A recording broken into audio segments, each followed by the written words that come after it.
Our Stop Summit today.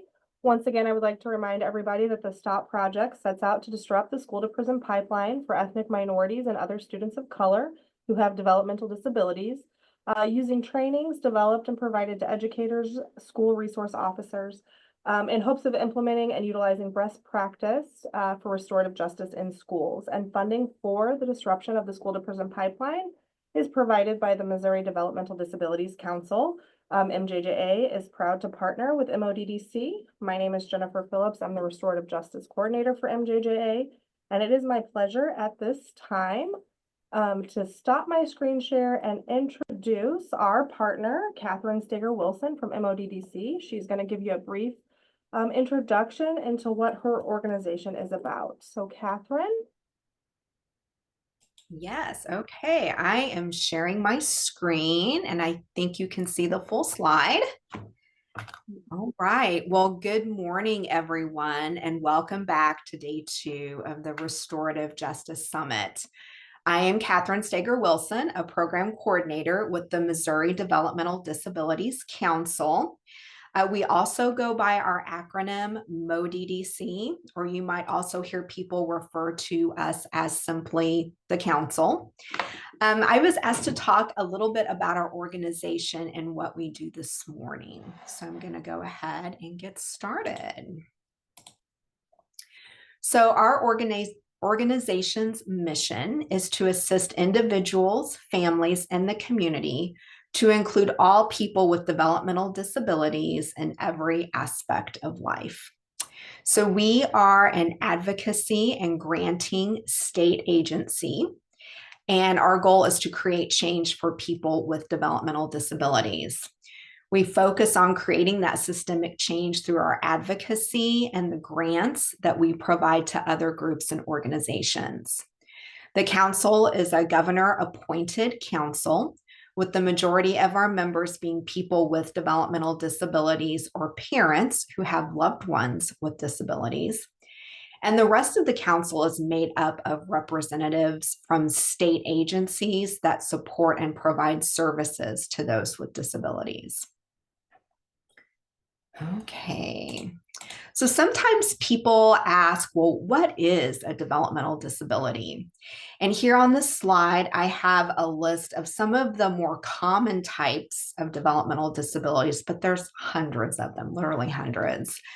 What it essentially is a physical or mental condition that occurs before the age of 22, and it has to result in a substantial functional limitation in 3 or more of major life activities. And some of those life activities are doing your own self-care, receptive and expressive language, learning, mobility, self-direction, such as making your own decisions, and then the ability to live independently.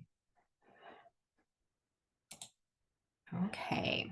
So the council invests a lot of money in Missouri. Since 2019, the council has invested more than $2.4 million in projects that directly benefit Missourians with developmental disabilities. And all of our projects are to create systems change, essentially doing things differently to include everyone. So, for example, the council recognized that there were a lot of disparities in the school to prison pipeline for students of color and those with developmental disabilities. And so the council wanted to do something about that. And so MODDC created the funding for this project, Disrupting the School to Prison Pipeline. You might also know it as STOP. And the grantee is our amazing Missouri Juvenile Justice Association. So we provided a 3-year grant for $275,000 to disrupt the pipeline through trainings, utilizing best practices, and using restorative justice. And the grant is supporting trainings like this one today. So when we talk about systems change, I wanted to talk about how we think and perceive about disability. So when we're wanting to create change, Creating disability inclusion and acceptance, it really starts with how we think about and how we perceive disability as a society. So, our use of language and how we think about disability is really foundational in how we engage with people with disabilities. So, this is a rather complicated slide of philosophy. So, on the left hand side is the medical model. This is the old way of thinking about disability, and we're trying to shift everyone to the right side of this chart, which is the social model of disability. And that helps us create change. So let's look at this medical model. And this is how most people, I think about and perceive disability. Most people think that disability is a person's condition and it's an abnormality or a deficiency. That disability is a medical condition that a person has, and it's considered to be bad or negative to have a disability. And the focus is to fix or cure people with disabilities. And many times we do this in correcting behaviors or doing so using segregation. And here in this model, professionals are the experts and they make decisions and lead the work and control the lives of people with disabilities. So we're trying to move from the medical model to this new social model where we see disability as merely a difference. It's a natural part of life, and it's a part of our rich diversity that should be celebrated. People with disabilities just do things differently or communicate differently. Here in this model, disability is a social construct similar to race. And disability is created by our policies, our procedures, and how we interact with people. And here, policies and procedures and how we respond to people is the problem, not the person's medical condition. And here, to fix systems and remove barriers is the focus. That is the fix. So that we can create more equitable systems.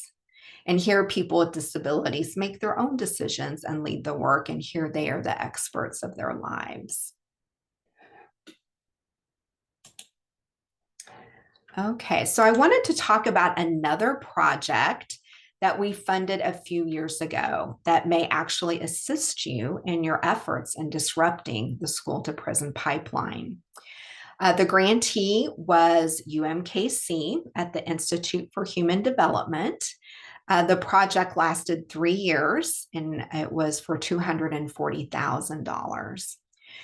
So if you go to this website, moleapnetwork.org, you will learn about the LEAP project. LEAP is an acronym for Lay Educational Advocacy Program. And here you can be involved in in-person or online trainings specifically designed to inform families and advocates on special education law, student and parental rights, and the best way to be heard within the school system. So whether you choose on this website to do the entire in-depth training or just watch a few short resource videos on a specific issue, those who need information on how to make the best of the special education system can find a lot of guidance here to create change. You can also choose to take a really deep dive in the trainings to become certified as a lay educational advocate. So there's a lot of resources here, and that may very well help you navigate the IEP meetings or individual education plan meetings to make the educational experience more inclusive for students.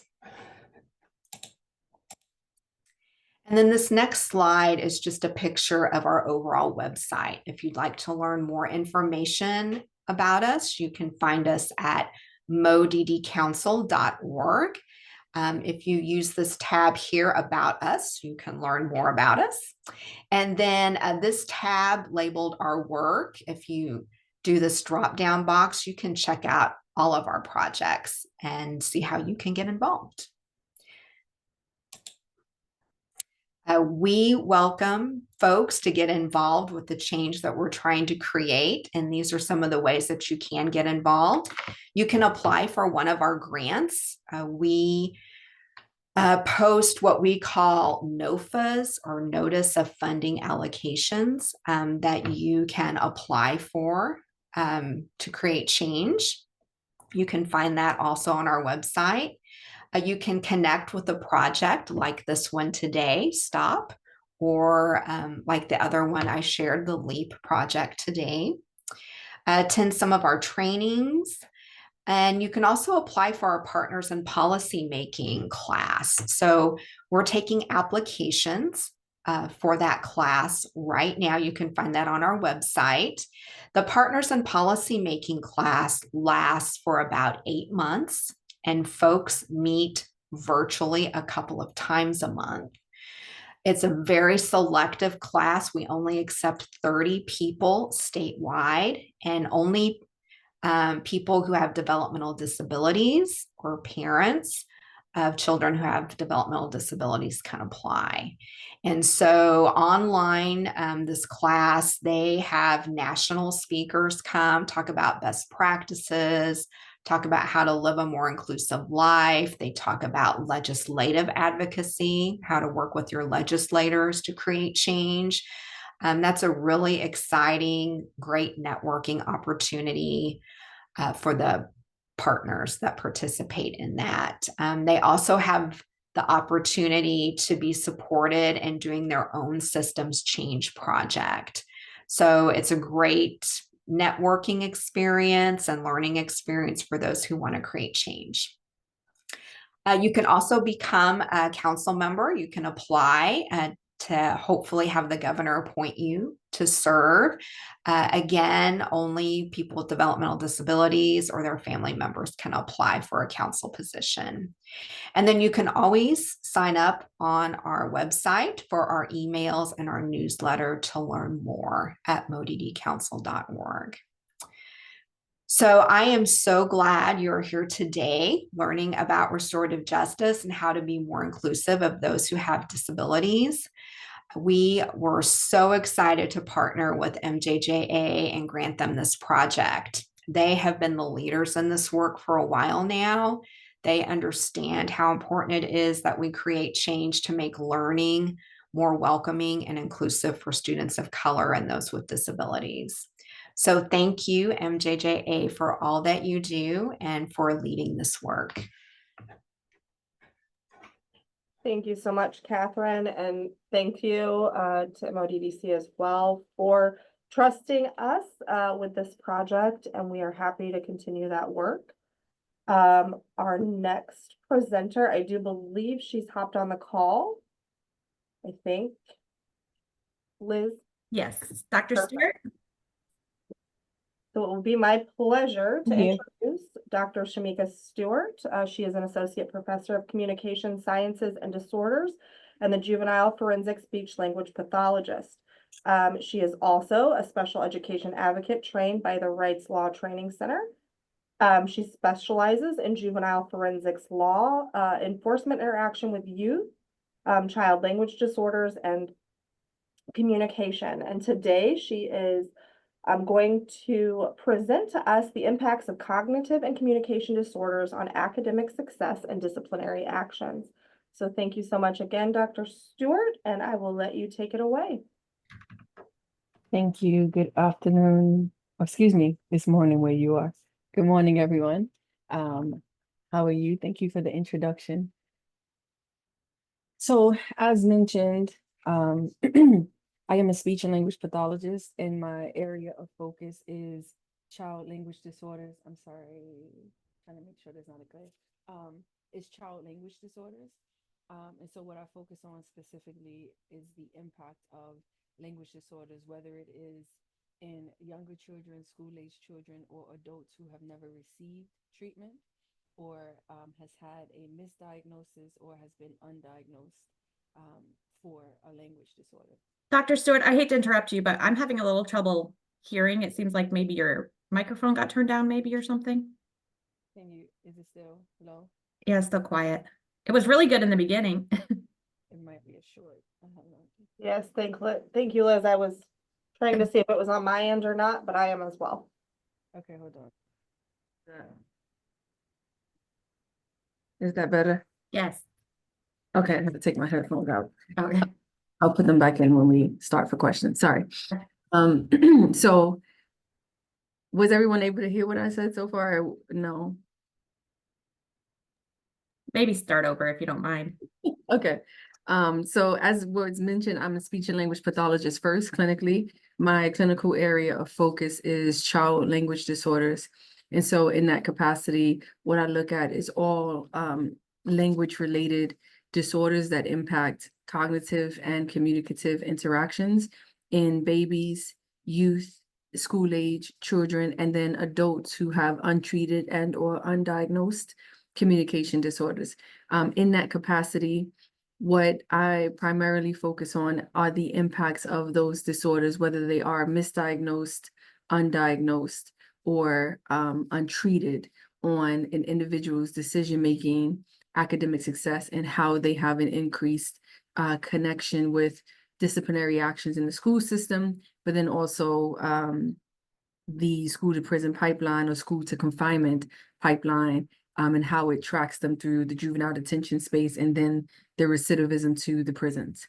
And so today's conversation is about us knowing more about cognitive and communication disorders and how it increases the involvement of youth in the punitive decisions of school systems and the criminal justice system. In that process, kind of talking about how restorative justice and what in its approach, how that should look and what it should look like for youth that have cognitive and communication disorders, because the model and the approach is slightly different because there are the presence of cognitive and communication disorders. And so this presentation is important in my opinion because youth with disabilities make up about 65 to 70% of the youth correctional facility population. That is about 3 times greater than the US student population. So at this current moment, there are more youth entering juvenile confinement spaces than there are in the special education space where they should be in school systems, public school systems. That's also greater than the youth without disabilities that are in the school system. And so what we're seeing is a trajectory of youth slipping through the cracks at some point in their academic process. And most of it starts with an indication that academic success is impacted or is at risk of being impacted, and what that youth will end up experiencing because of those impacts that their disorder can't handle. Right now, about 48% of youth with disabilities in correctional facilities are diagnosed with an emotional disturbance. And the reason why that's important is because emotional disturbance and most all psychological related diagnoses are correlated to cognitive and communication disorders. And we haven't talked enough about how the two intersect and impact each other. And so with emotional disturbance, a lot of times youth are demonstrating difficulties first and foremost with the ability to verbally express their frustration, anxiety, and tension. And so that impacts how they respond and what they respond to. In addition, a lot of times in the school space, social emotional learning is a secondary backseat to what a youth needs. And so a lot of times they are being disciplined before they've even been taught how to adequately manage and express and address their emotional needs. That includes everything from being able to identify abstract emotions. And so if we think about it, when we talk about emotions, a lot of times we automatically talk about the concrete emotions. And so your concrete emotions are those that you're able to easily see and identify. If I told everybody to show me happy, in some capacity, everyone will be smiling or looking jovial. And so it's easy to recognize happy, and it's easy to isolate that from mad. And so mad is another concrete emotion where, I can look at you and tell that you're mad. But most times children are not able to identify the difference between being frustrated, being nervous, being confused, being stressed out. And because we don't necessarily in the school space address those abstract emotions, they end up resulting in what psychology would diagnose as an emotional disturbance, where the child is unable to manage those emotions. In a sense, it's slightly counterintuitive to the developmental process of youth. And so the research has told us that a youth primarily will default and respond with their emotions up to the age of about 14.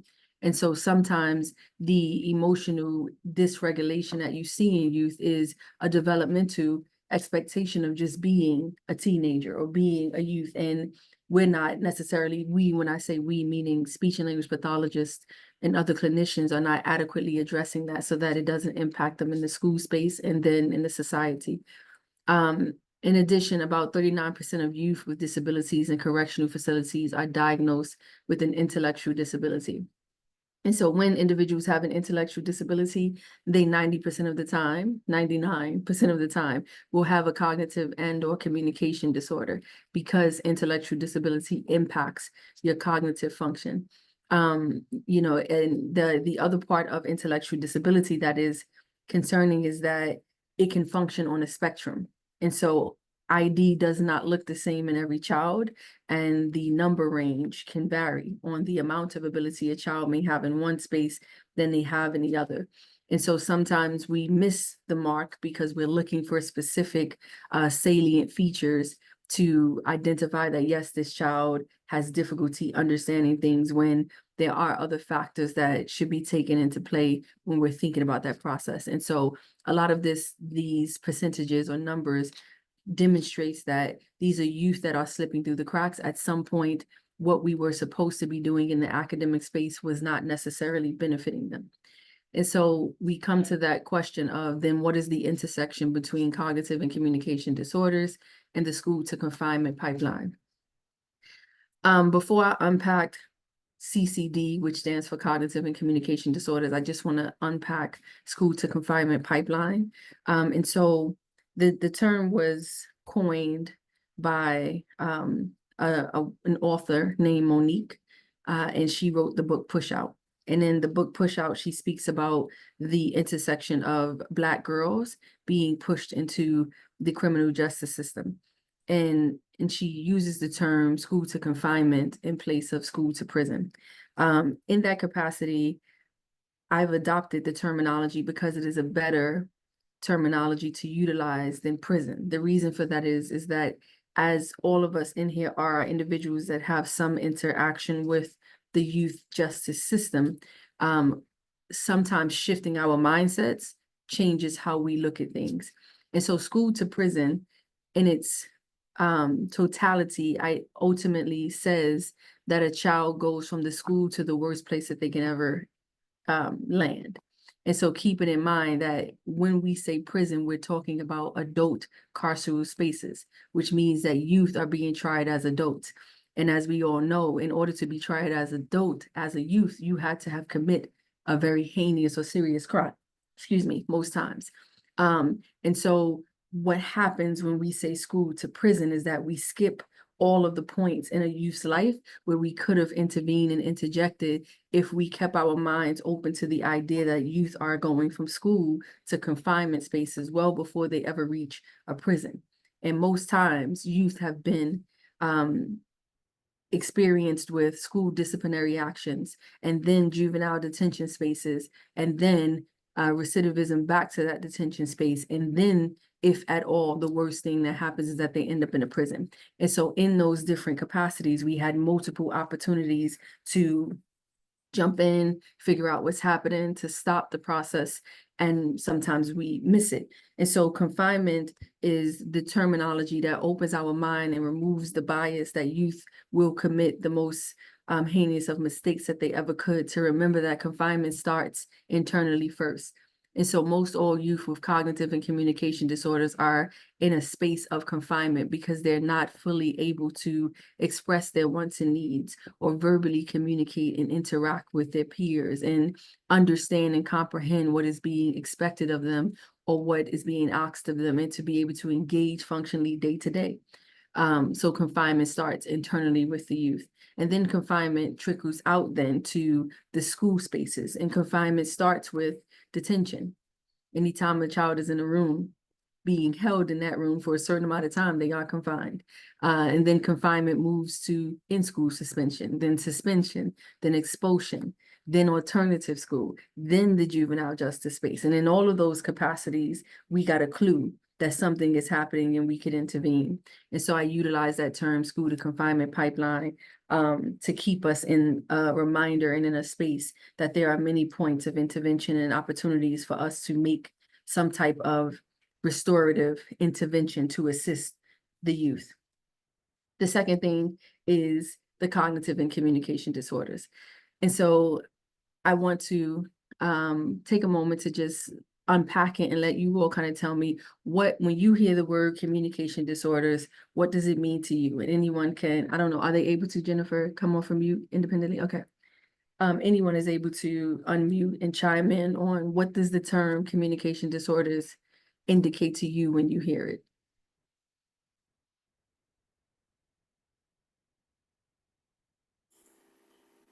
Dr. Stewart, what comes to mind immediately to me, I mean, I know different from having listened to you speak a couple times, but just initially when I think of communication disorder, I think of just an inability to, you know, articulate through words, maybe stuttering, just, you know, lack of vocabulary. So it's just immediately, I just think of someone that just can't verbally communicate with you. That's what comes to mind initially for me. Thank you. Anyone else have a thought? I can't see all the columns. Okay. I think of not having the appropriate terminology to express what the situation is. It's a good one. Thank you. Thank you. Anyone else?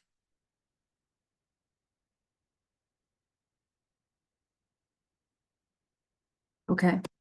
So most times, when we think about cognitive and communication disorders, we think about the output, which is, you know, similar to what Ms. Hazel, Horse, and Ms. Simmons has discussed. You know, you think about what the child is able to produce or give, and those are expected. Those are common because you can't notice something is happening if there's no type of output. But communication disorders is one of the things to first be reminded of is that communication disorders and cognitive disorders 95% of the time does not have a face. So there's generally no way to look at a person and know that they are experiencing or suffering from a cognitive and communication disorder. A lot of times with the youth that you interact with or are going to have experience with, most of their difficulties are receptive language disorders, and receptive language disorders are the internal input, how you process the information and how processing and your perception impacts how you respond, because for every action, there's a reaction. And so most times what you're seeing is the conclusion of what has already been impaired and impacted based on your communicative interaction. And so that's the part that most times in the academic space and in the clinical space doesn't get enough attention and gets overlooked because we are not unpacking all of the areas of internal processes that a youth may have difficulty with. And so it kind of goes against the expectation in the school space because, as we all know, the only thing that you are entitled to as a youth in the academic space is special education. And so, unfortunately, in the United States, education is not a fundamental right, which means that no school system legally has to educate you.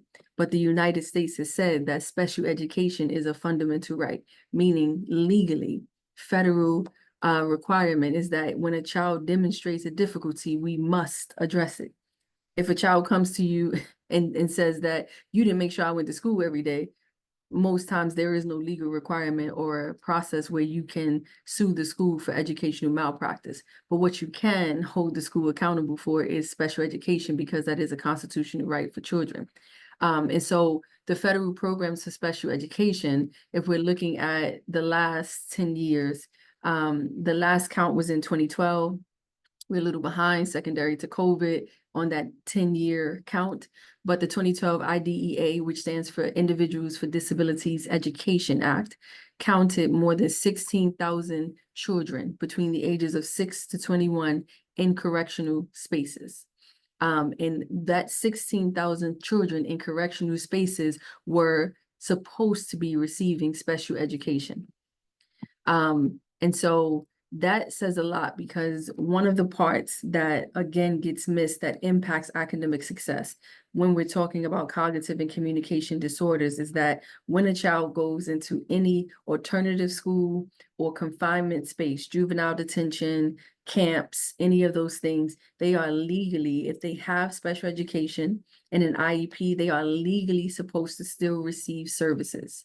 However, most times, and from my data collection and from data that is already exists in the cyber world, we have identified that most times youth are not receiving all of the services they should receive when they enter that confinement space, which then impacts academic success, because what ends up happening is youth enter the spaces and they leave the spaces with the same disabilities they came in with, and most times with more or exacerbated difficulties secondary to the trauma that sometimes comes from being involved in these confinement spaces. The other thing that the state performance report identified about federal special education programs was that approximately 22,500 youth that are served by Title I, which is Title I is any school that is in an underserved and under-resourced area, received Part D funds in state-operated juvenile detention facilities. 22,000 of those youth that are in those facilities that are receiving Part D funds, meaning federal government money, were students with disabilities. Again, going back to that statement I made about special education being a constitutional or fundamental right, the rule or the law is that any facility or entity that receives federal money for education is required to follow the special education laws and the IDEA laws. And so we have 22,000 youth that are in juvenile detention spaces, but we don't have 22,000 youth receiving the special education intervention they should be receiving. I can speak specifically for the field of speech and language pathology. There are less than 10% of clinicians that are going into juvenile detention spaces to provide the services that youth have on their IEPs. Psychology is usually the default intervention. And so most times there is a psychologist present. However, when we're talking about the fact that psychology addresses a different component of cognition and emotions and hormonal imbalance, the need for communication and language function and social skills and pragmatic skills is being overlooked because there are no speech and language pathologists, there are not enough speech and language pathologists in this space. We also identified from the federal program data that the Consolidated State Performance Report said that school districts are supporting about 42,000 students with a Title I disability space locally operated in a detention center. So what this means is most detention centers, there's a handful that are phasing this out, but most detention centers, the school in that detention center is a public school of that state. And so it is not a separate school that is run separately by the juvenile detention spaces. It is a public school of the state. So Missouri's public schools or, Oregon public schools, they have a school inside that detention space, which says there is no reason why we are not pushing for the intervention that youth receive. So one of the restorative processes sometimes is placing the requirement back on the school that the child came from. When we're talking about the impact of a communication disorder, when you're seeing youth in these confinement spaces and you're noticing that their IEP is not fully being addressed, the first step isn't to just address where they are in that current space. The first step is to push it back on the school to question where is the therapist that is supposed to be in this space addressing their needs. Whatever school district they come from, that school is supposed to supply the therapist to the detention space when they are public school run. Now, again, like I said, there are some detention spaces that are moving towards housing their own school, which is a bit difficult. So we'll see how that works out. But it's been a new movement that is kind of happening where they're looking to, instead of connecting to the public schools, house in their own school. So again, remembering that before you move to, you know, the intervention processes that you work on, the first rule, the first suggestion or recommendation is to go back to the school and make sure that they've met all of their legal responsibilities. Okay, so the biggest problem right now with this, how communication disorders impacts academic success and involvement with the school to confinement pipeline is that a lot of children are entering public school systems today without the appropriate special education and learning needs being identified. Most Black and Latinx youth that are entering the public school academic space have either needed or received some form of early intervention. And so the research says that 90% of youth that have had early intervention will likely enter with some level of a cognitive or communication disorder still existing, because early intervention is about addressing a delay. Once they enter school, because they no longer have time to catch up, they now are looking at a disorder. And so most of them are entering the public school system not adequately prepared or appropriately identified. Some of that is because of the manpower. You know, we have a very large shortage of speech and language pathologists in the academic space.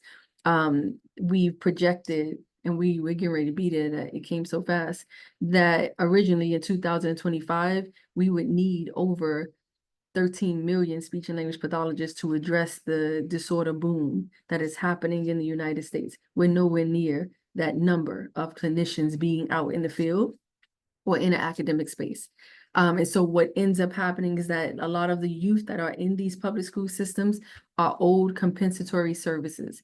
Compensatory services is anytime a youth never received what they were supposed to receive during the school time, it is supposed to be made up in some capacity of either after school or during the summer. And so children are not receiving their compensatory services, they're not receiving their accommodations. And so during the shutdown, there's a lot of disconnects, the shutdown being during school closure, there's a lot of regression happening. So not only is the child losing more of the skill that they never ever had a chance to master, but they're also is developing sometimes more difficulties. And so they come to school to the next grade this much further behind than they were the year before, and they continue to fall behind. And so at some point, not only does this impact your academic success, but it impacts you, your intrinsic motivation to want to be in the school space, which is what transitions to that maladaptive behaviors you start to see in youth.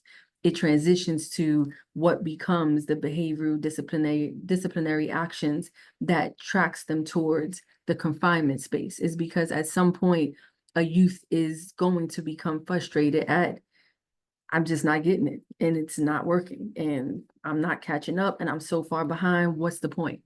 Why should I even be here? And if I have to be here, then I'm going to entertain myself in some capacity. And so we see this cyclical process of, because we are doing a disservice in the academic side to youth, youth are losing what they need to be functional and successful in school and in society. Right now, we have about 7 million students who are eligible for special education under the Individuals with Disabilities Act. And so what that says is we have more students eligible than we are actually treating. About 1.4 million students with disabilities who should be identified and supported have not yet received even an evaluation, let alone any form of treatment. And so again, we have this waiting list in the school space of children who are just going grade to grade to grade, being socially promoted, grade to grade to grade. In addition to being socially promoted, still being held accountable for things that they cognitively and communicatively cannot actually produce or provide. And they're being penalized for their disorder, which in a sense is, for lack of a better word, illegal, because if they had a special education plan or an IEP, which stands for individualized education plan, we would be doing a manifestation meeting for these disciplinary actions.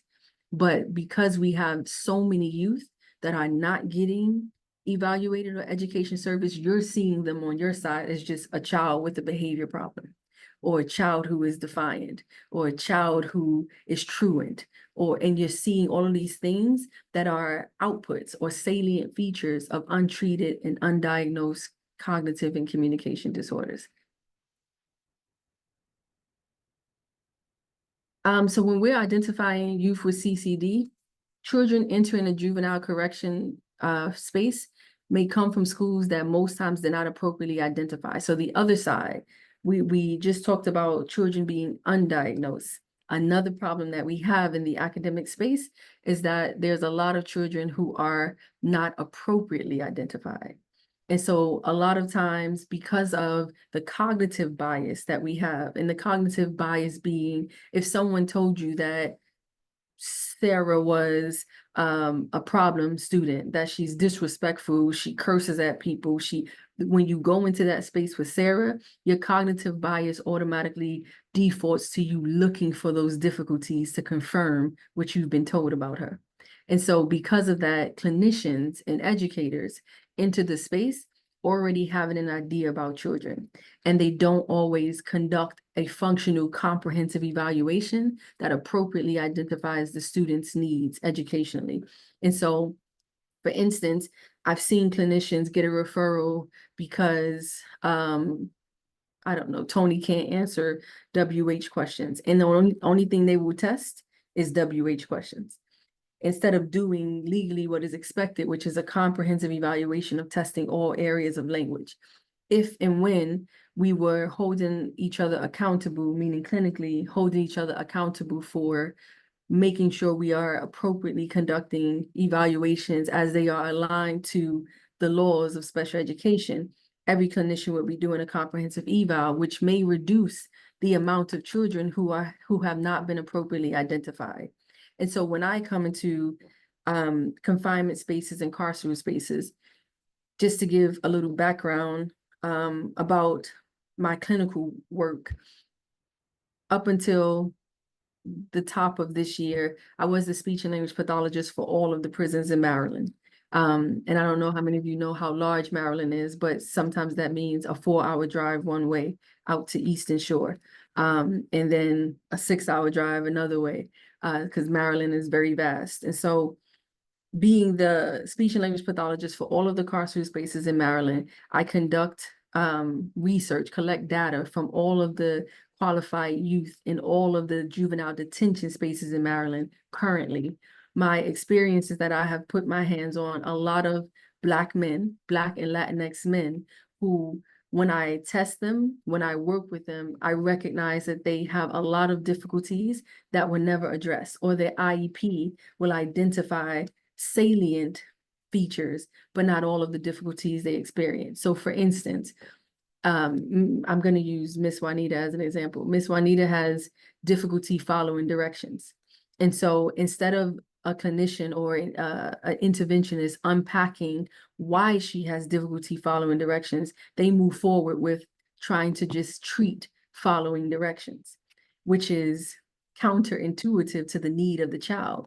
Because technically, if Miss Juanita is having difficulty following directions, it's not the directions that's the problem, that's the symptom of the problem. And so I should be treating, for instance, Miss Juanita having difficulty with memory, because it may be her memory that's impacting following directions, or it may be vocabulary that's impacting following directions.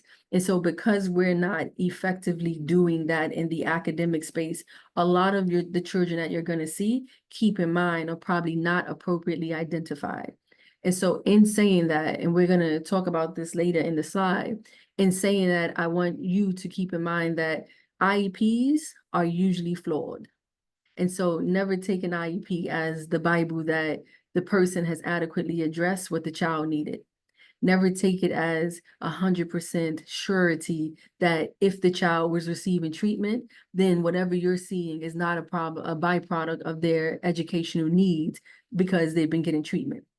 Because 80% of the time, they're not being treated for what they actually need treatment for. Okay. So just to give you the official definition of communication disorders. Communication disorders defined by the American Speech, Language, and Hearing Association is an impairment that deviates from the norm in that culture. So I broke this down because I want to highlight some key things. The first key thing to note in that first bullet is the last part. It says deviate from the norm in that culture, meaning not your culture, their culture.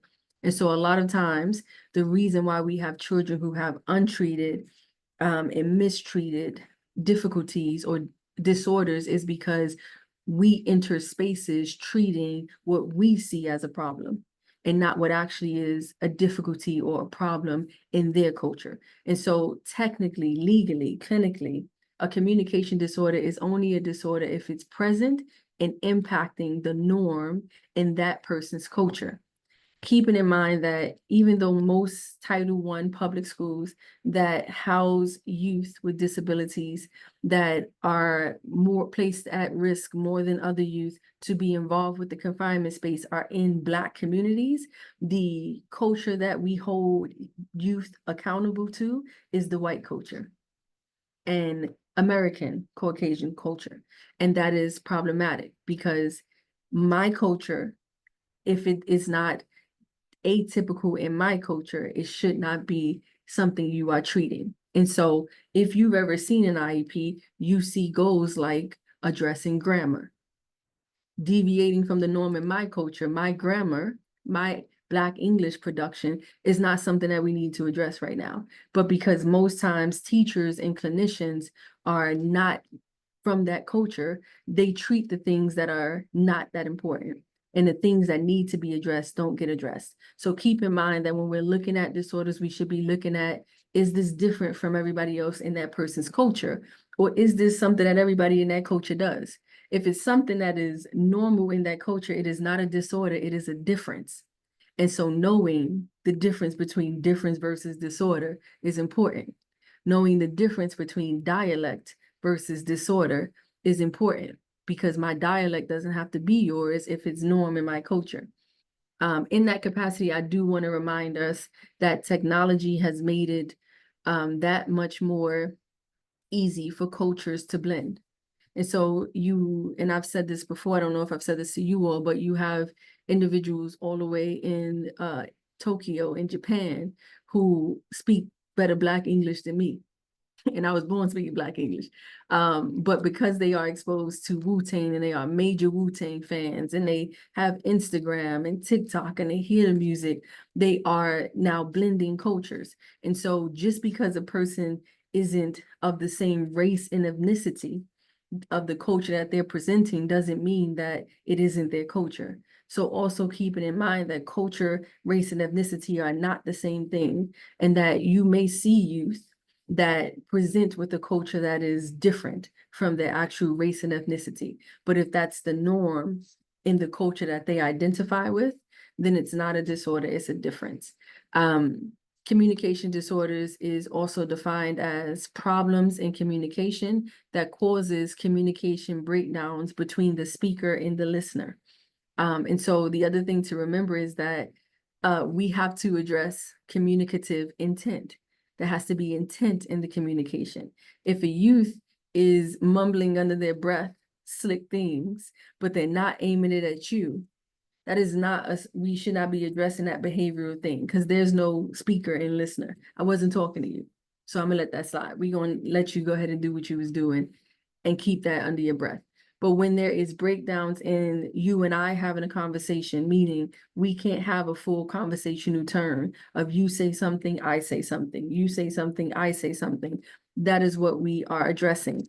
In that small sentence, there are many factors that can become communicative breakdowns. For one, you may see youth that have difficulty repairing their statements. So for instance, they say something to you and you're not clear on what they meant or what they said, and they're unable to say it differently. So they keep repeating it the same way. And you still are saying what until they reach a level of frustration or tension or anxiety, which pushes them into a space of not wanting to communicate with you, or to be angry or upset or frustrated and lash out because their communication can't be connected. In that communication breakdown, you may see things like what looks like a youth avoiding a topic or a subject or changing the subject. And you say, don't change the subject. But actually, what's happening is they're having difficulties with topic maintenance. They can't maintain the topic for whatever reason. It may be memory, it may be vocab, it may be attention, but maintaining that topic for that communicative interaction is difficult for them. And so we address those things. Keeping in mind overall that communication disorders can be in all areas that involve communication. And if we are really analyzing communication, communication is in everything you do every day. If you roll your eyes, you communicated something. If you stick your middle finger up, you communicated something.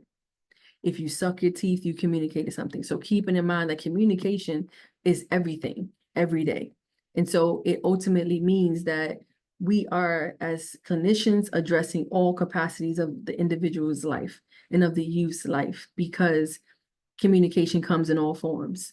It can be verbal or it can be nonverbal. It can be written or it can be spoken. But these are all in our capacity of looking to see if there are breakdowns in that person's ability to do these communicative things.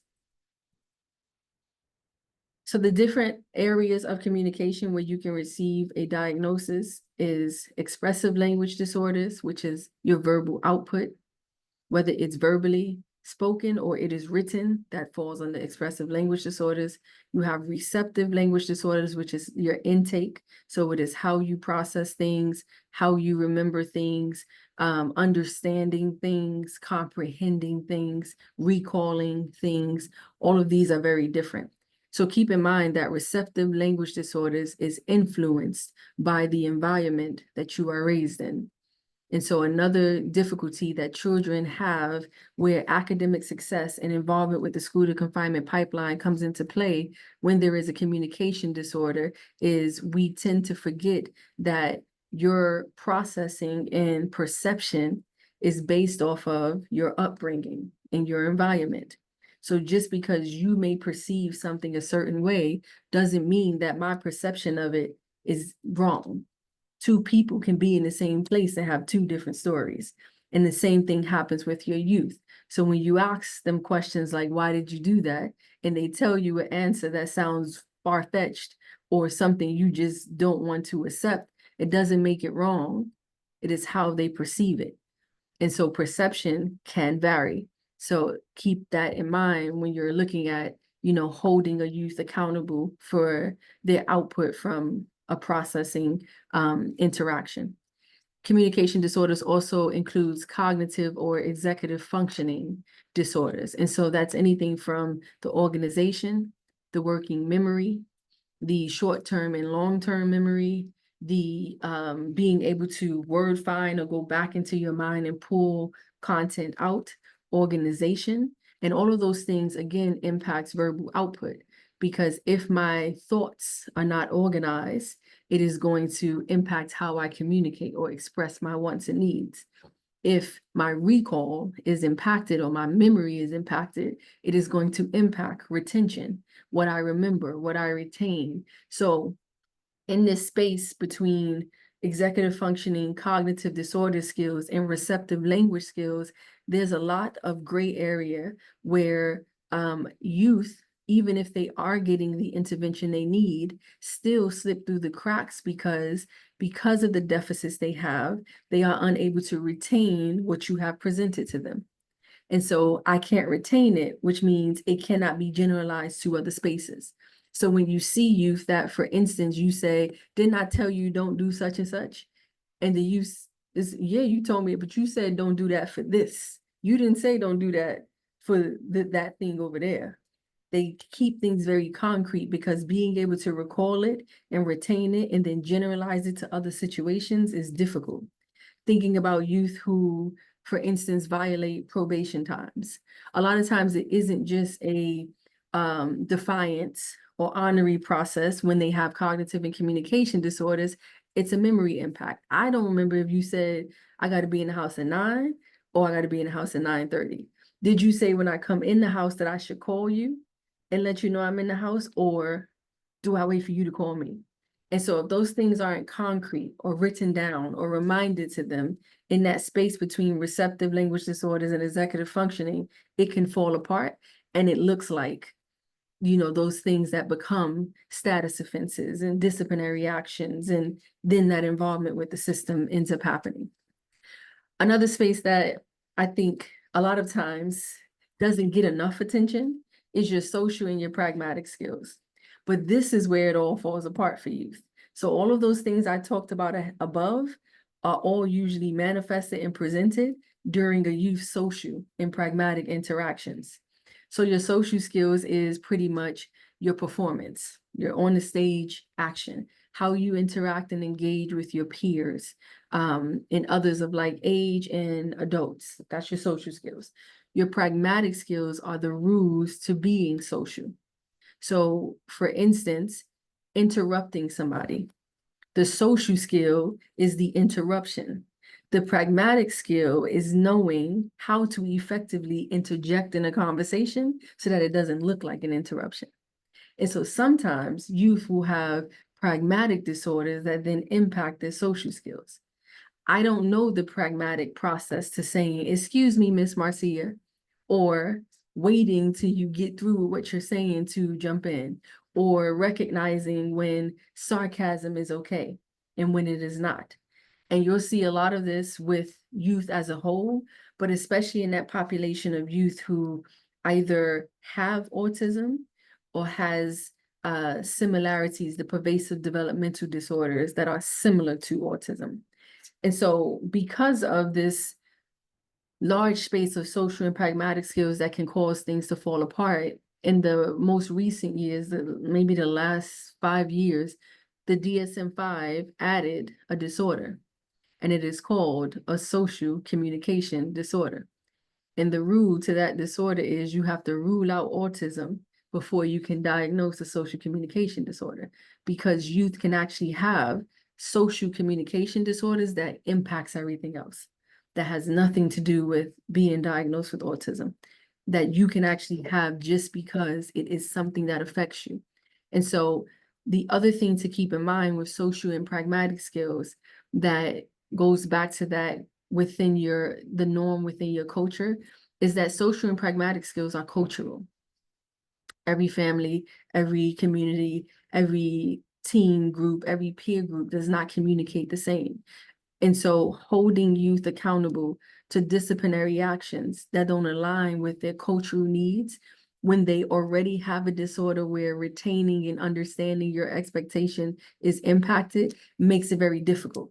And you have this perfect storm of you're going to be in trouble.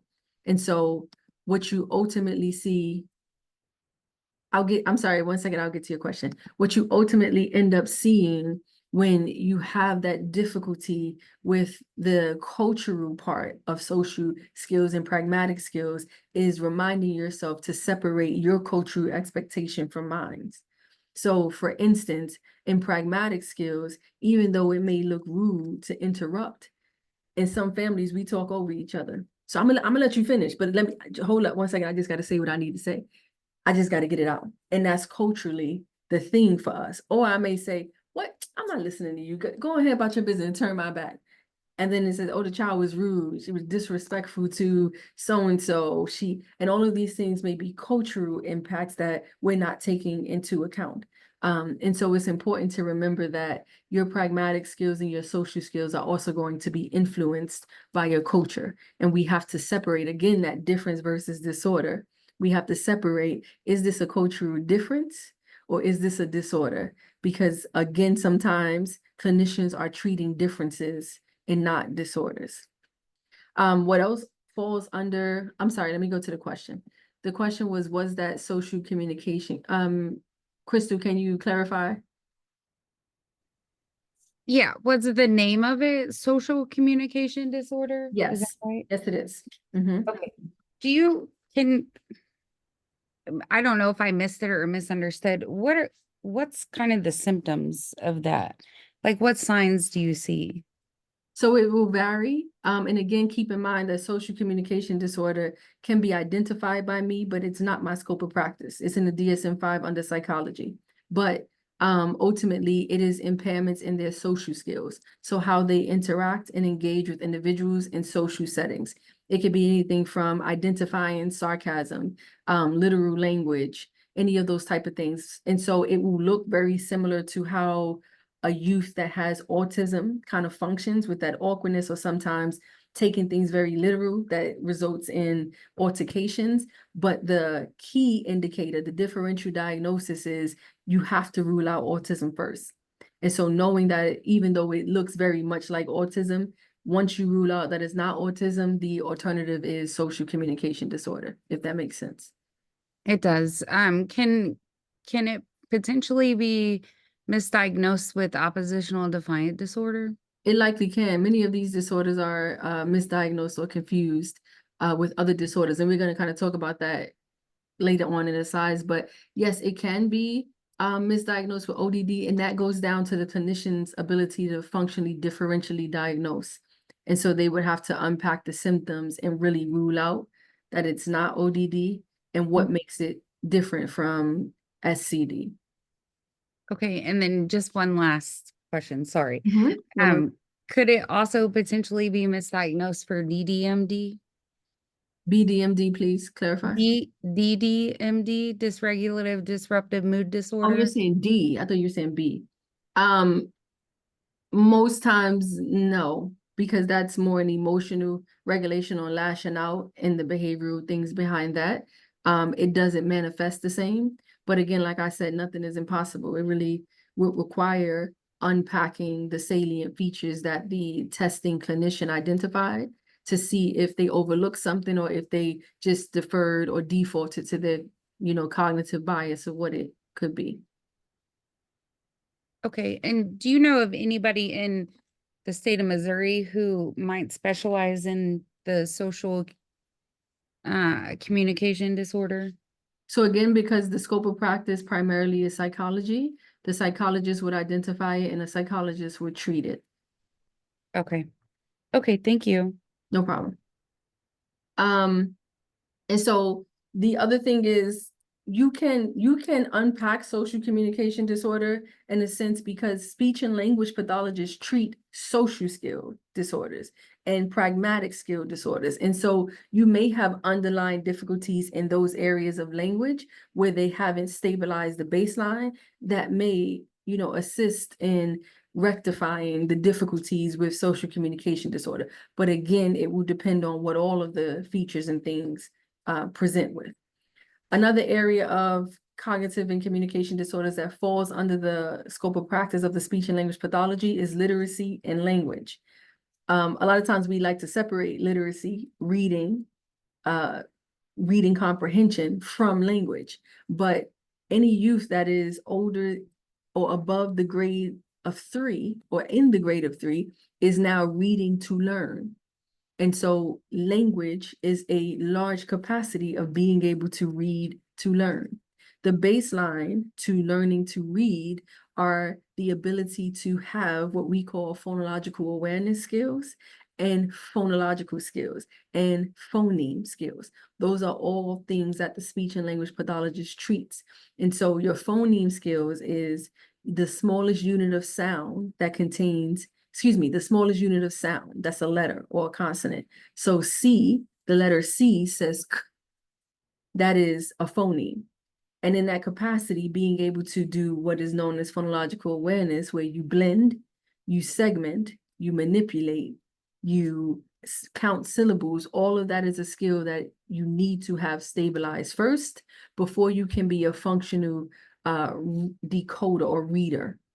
And so it is a communication disorder because most times when you're seeing reading difficulties and literacy difficulties, it's because the youth didn't get a stabilized baseline in those areas of language that I just identified, or speech that I just identified. Also keeping in mind that when you go to reading interventionists, most times if they're not a speech and language pathologist or been trained in this area, they teach reading swallowed whole. They don't necessarily go back to those small components of teaching letter to sound correlation, making sure that the child has a strong phonological base, making sure the child understands phonemes, what sounds goes to what letter, all of those type of things. And so teaching me a word or a trick to decode a word is not the same thing as giving me the skills to independently be able to decode. And so there's a difference between reading and decoding. Reading is a word that I see and I can say it. So it doesn't mean I understand it. It just means I can say the word. So for instance, I may see disorders and I can read disorders, but I can't tell you what disorders means. Reading doesn't require comprehension. It just requires you to be able to identify the word. Decoding is slightly different because decoding requires a skill of being able to generalize a knowledge to other capacities. So again, for instance, the word is disorders. I can read it because I've seen it, I've heard it, I understand it. But if I took the S in disorders and put it in social skills, am I able to still identify that S? If the child can't identify social skills, that means they're unable to decode, which is different from the reading, because the S was in disorders and the S is in social skills. But if I can't say social skills, that means I don't have a decoding skill to see S and say, oh, and break it down. That is what decoding does. And so you want children to be able to decode. When youth have difficulties with decoding or do not have a strong baseline in the phonological, the phoneme, and the decoding skills, it makes everything else difficult as they matriculate through school. One of the largest impacts and indicators of a youth's involvement with the criminal justice system is their reading and literacy skills. And I can attest to that. I may have told you all a story before. Some of you all have heard it. My little brother back in the 80s was diagnosed with dyslexia. My mother never moved forward with him receiving treatment. Back then, I'm pretty sure we had speech language pathologists. They were called speech therapists or speech teachers back then, but it wasn't as, known and understood. And so my brother never received treatment. Throughout his matriculation, he was diagnosed with dyslexia in the 1st grade. From the 1st grade on, I can remember him getting in trouble for what we clinically would call avoidance behaviors. And so he would act out in class because he didn't want to be called on to have to read. He would act out in class because he couldn't do the homework when we got home because he couldn't write. And he couldn't write because he didn't know the letters from being unable to decode and read. And so I don't know if this is still a thing, but in New York, back then, at the age of 15, you could drop out of school. And so at 15, he dropped out of school.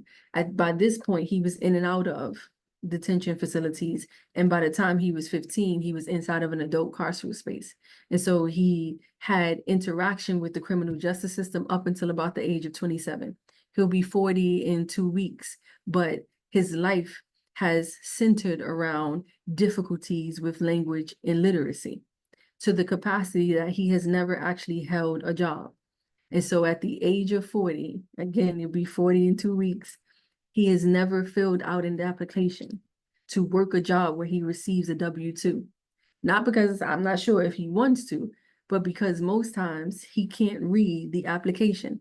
And so most of his jobs are under the table or construction, anything that deals with the hands and not requiring memory. But the part that gets overlooked is, and I notice now, is that my brother was the chess champion of the state of New York. He was a genius in math. And most youth that have difficulties with literacy are good in math. But because we don't treat math, most times we don't treat in the STEM, they get overlooked.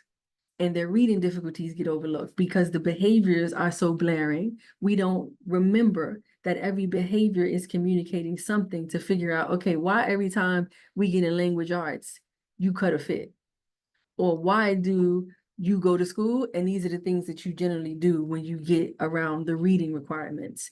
And so it's important to remember that language literacy is a form of language. And most times the difficulties with literacy, reading, decoding, and writing will affect everything else that happens in a youth life. Fluency is another area that we treat in communication disorders. We're really talking about what the old school term was stuttering. And so fluency comes in many forms. Most times in my clinical experience, fluency is aligned to either neurological or psychological impacts.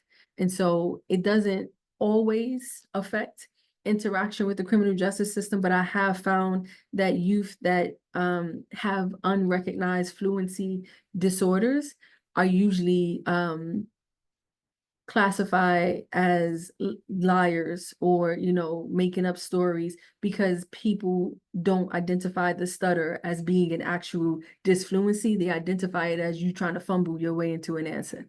A lot of times I see this with law enforcement where they'll say, well, I asked him a question and he was and me. So he must have been making it up or he had to be lying. And so attaching behavior to fluency without recognizing that fluency can be an actual disorder, and it doesn't necessarily mean that the person is trying to avoid a question or make something up, that it is a true disorder is something that we miss sometimes. And then the last one is speech. I don't necessarily see it a lot, but it can impact behavior. Speech is articulation, and it ultimately is how you produce a word or a sound. And you do have some youth who are bullied because of how they produce words and sounds, which then correlates to them reacting and lashing out. And again, the only thing we see is that you reacted. We don't see what caused you to react. And so keeping in mind that if you do have youth that have articulation and fluency, disfluency, presence or disorders, that a lot of times they are in that capacity of youth that are in trouble or involved with the system or in restorative justice spaces because they were bullied. And so they're responding to the bullying or being teased about their speech production. All right, I gotta move a little fast.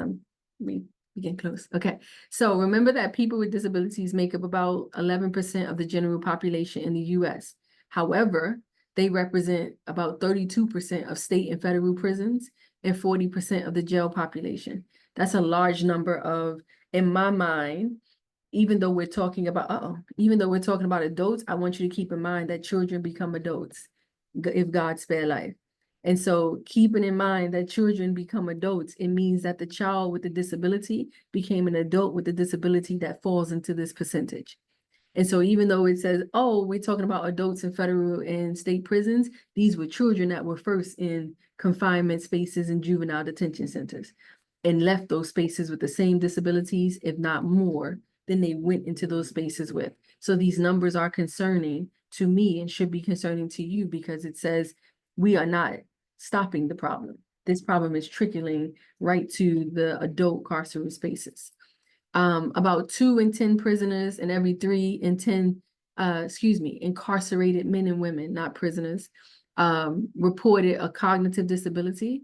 And that's the most common disability reported inside the carceral space is a cognitive disability. Memory, recall, organization, traumatic brain injuries, that's a large one. So in the field of speech and language pathology, we do diagnose and treat traumatic brain injuries. Most times it is hard to diagnose and treat traumatic brain injuries. This is why I recommend comprehensive assessments, because youth get in fights all the time and they're not getting ready to come tell you. I am not getting ready to go to Miss Liz and say, Miss Liz, I was fighting behind the school after school last week and got hit in the head, because there's so many other things that comes with the repercussions of telling you I was fighting. Then y'all want me to get with the person and unpack it. Then we got to restore youth and students usually avoid reporting fights. They also avoid reporting traumatic brain injuries because they attach to the somatic symptoms. So if they don't have a headache, or their vision is not blurry, or they don't get dehydrated, they're not reporting that something's wrong.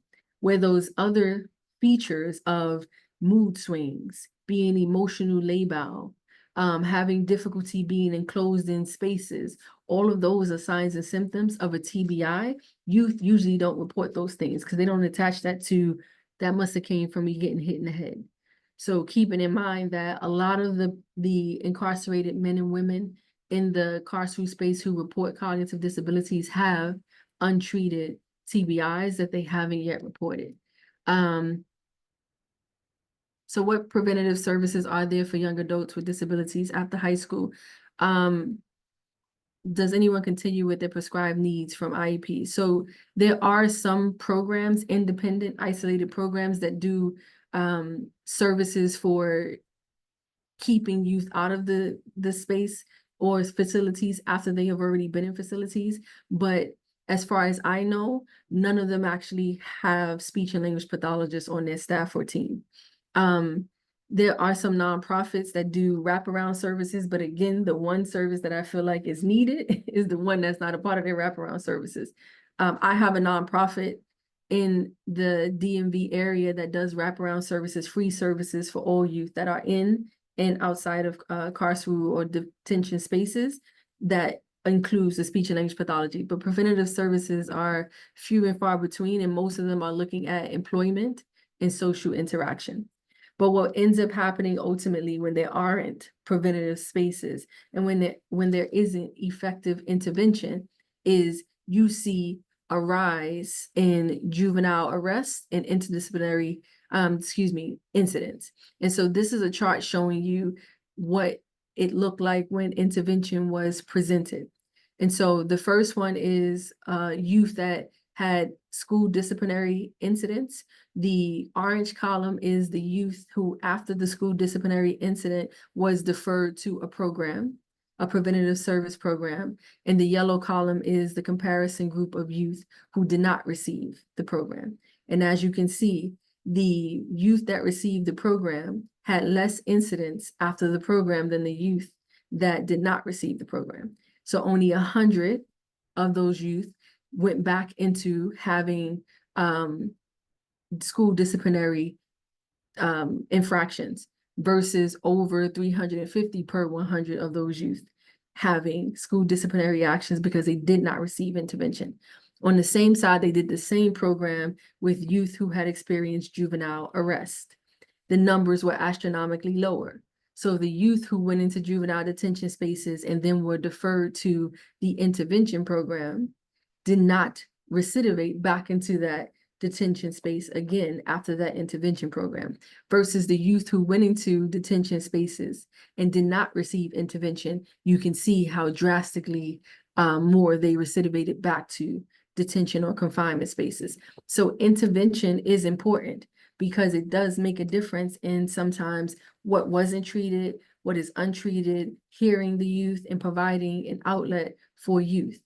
And so it is necessary that we start to, make sure that we look at that, because as we're starting to phase into being more aware and having technology and intervention being more readily available, we're seeing that diagnoses of language-based disorders have increased over 17% within the last 10 years. And I don't think that that is all aligned to environmental factors or developmental factors. I think that that's also aligned to an increase in awareness and knowledge amongst us. And so knowing now what we should be looking for means that we have a lot more youth that are entering the academic space with disabilities that we have to put our hands on, that we have to get ready for, because they are entering the space with limited readiness for school. They're not ready for the academic space, whether it is social maturity, or it is retention, or it is fluid reasoning, or it is social emotional learning.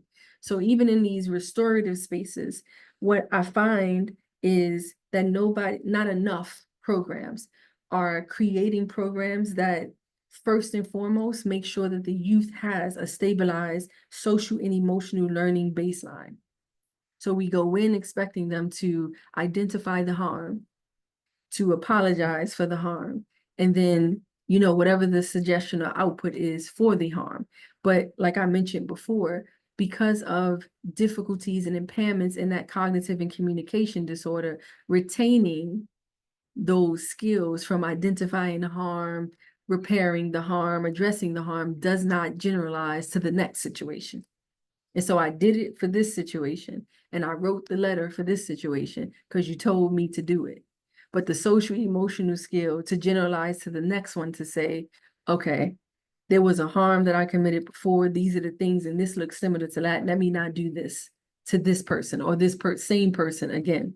And we continue to see this revolving door of the same youth having the same difficulties. It's likely because that retention and generalization skill is impacted. Oh,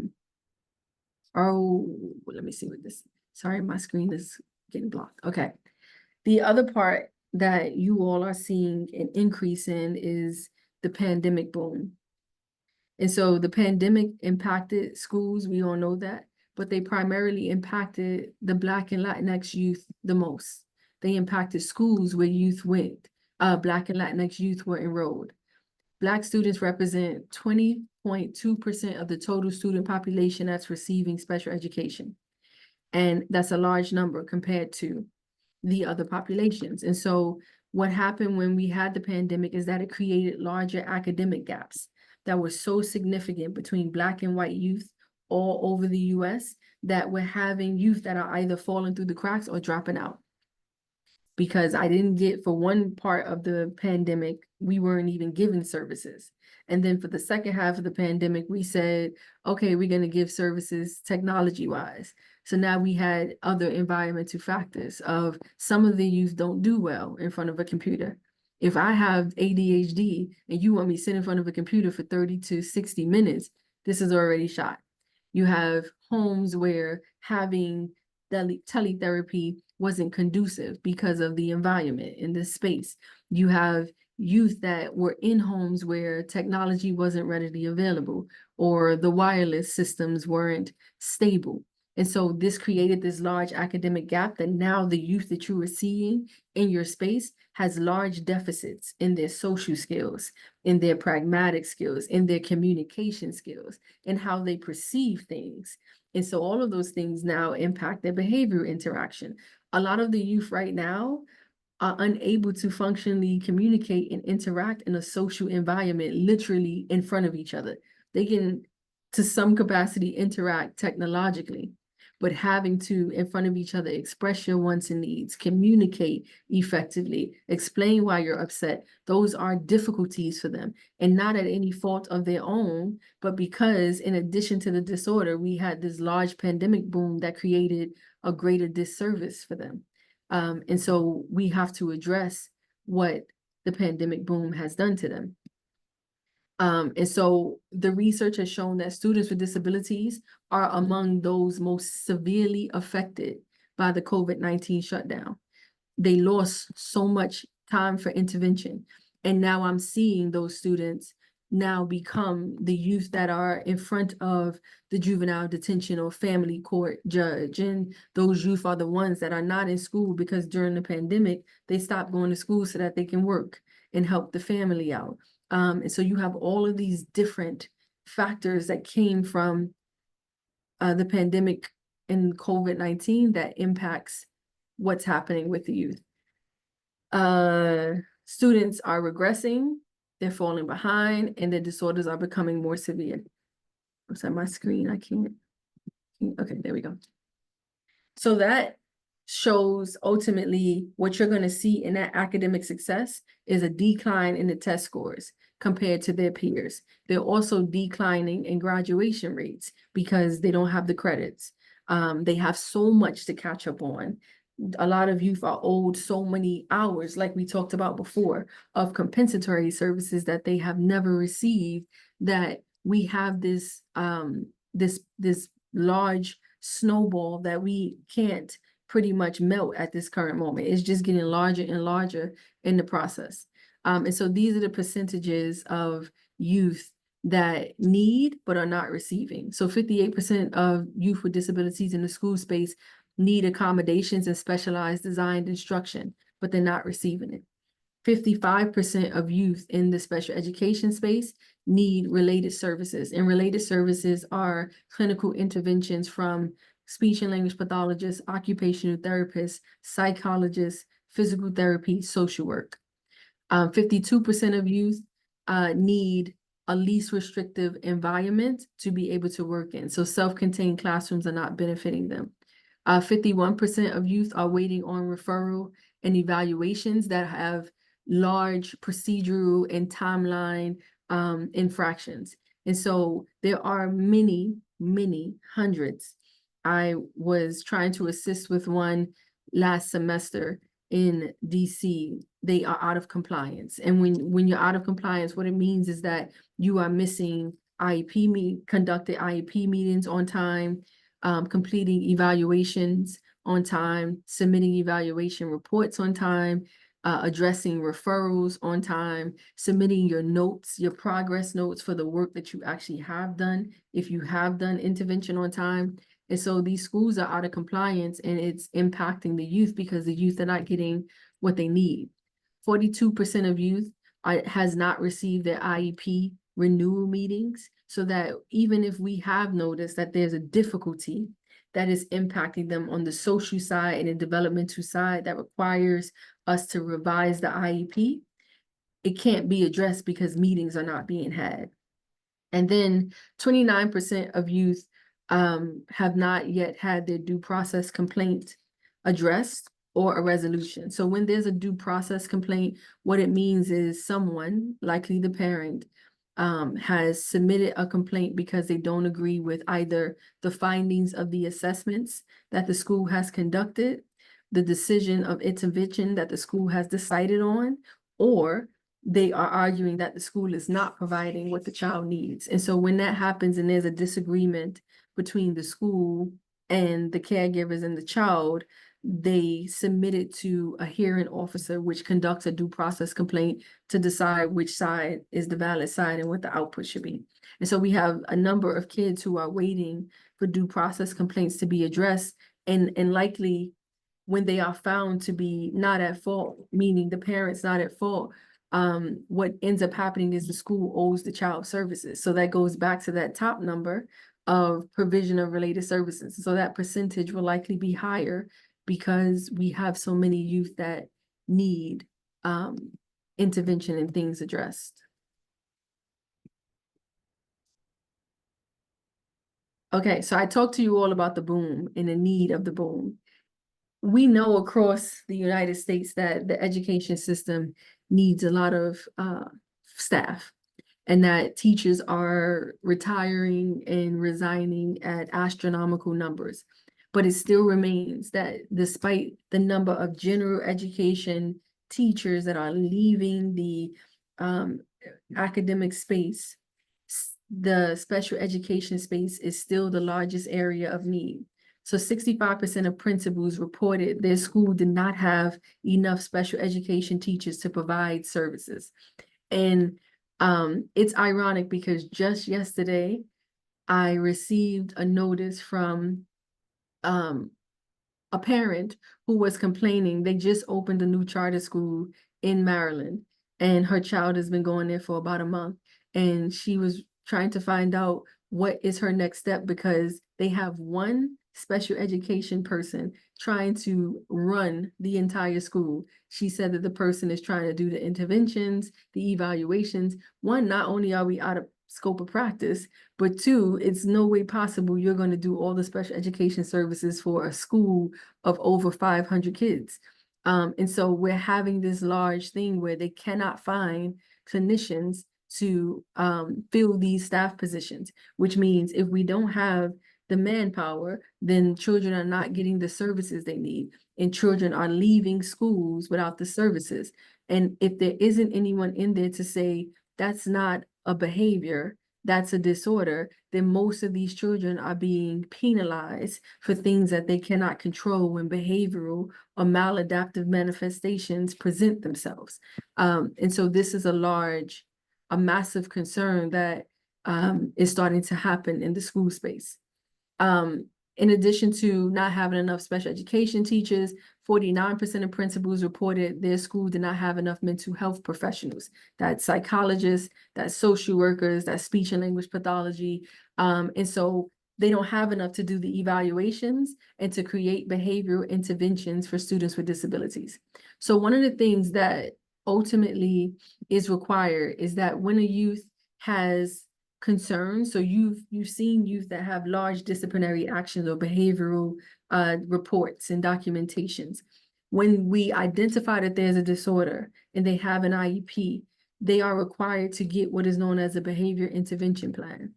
And so every time there is a behavioral output, the IEP team is legally required to hold a meeting to determine if the disorder is the manifestation of the behavior. This is called a manifestation meeting.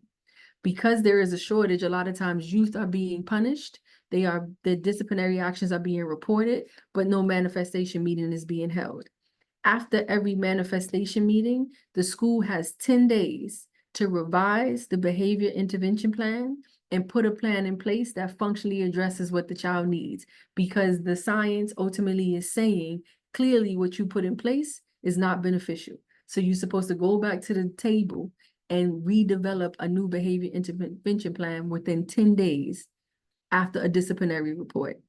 The other requirement with the behavioral connection that is supposed to stop youth with disabilities entering juvenile detention spaces unfairly is the expectation that any youth that has a disability cannot go without an IEP meeting if they have been put out of school for 10 days. And it doesn't mean 10 consecutive days. So say in the month, the child was suspended for 2 days, then they came back for 3 days and they were suspended for 5 days. If that adds up to 10 days, when they hit 10 days, the school is legally required to hold a meeting. And in that meeting, they are supposed to review the IEP, determine what is missing, what is happening. We keep suspending this child and we know they have a disability. Let's address what could be impacting them. And then revise the IEP, revise the behavior intervention plan, and let the child back in school. This is not happening. And so instead of this happening, and instead of it being pushed back to the school to do this, youth are being pushed out. And this is youth with disabilities, are being pushed out. And this is becoming a common practice where, in my opinion, one of it is because we have always had a disconnect between the juvenile justice sector and the school system.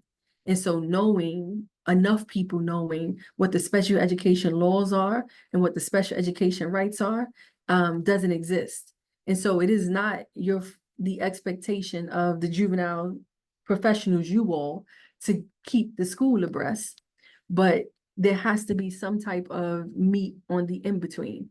I have seen youth that have been suspended and expelled for excessive absences, and then come to find out that youth was in a juvenile detention space the whole time. So they had the mother going to court for truancy. They were charging them. The child was getting consistent truant reports. And the whole time they was doing that, they never checked to find out.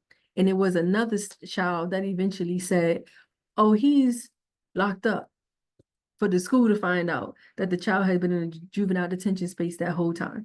You can't back that back after you have submitted all of those truancy reports and had that mother have to leave work and miss money and all of those other things to continue to argue truancy reports. There has to be some type of conversation that happens between the two, where on the juvenile justice space side, you all know what the special education laws are. And when schools push out because they don't want to deal with it, the child to you sending them back. What the law, did you do your manifestation meeting? Before you send them to me for this to be in my program, did you do this, and this? Did the child voluntarily leave school? Because if the child is still under the academic space, they are still the responsibility of the public school system. The only time a child no longer becomes the responsibility of the public school system is when they are tried as an adult, because now they are identified as an adult. And unfortunately, in the US, they have a once an adult, always adult rule.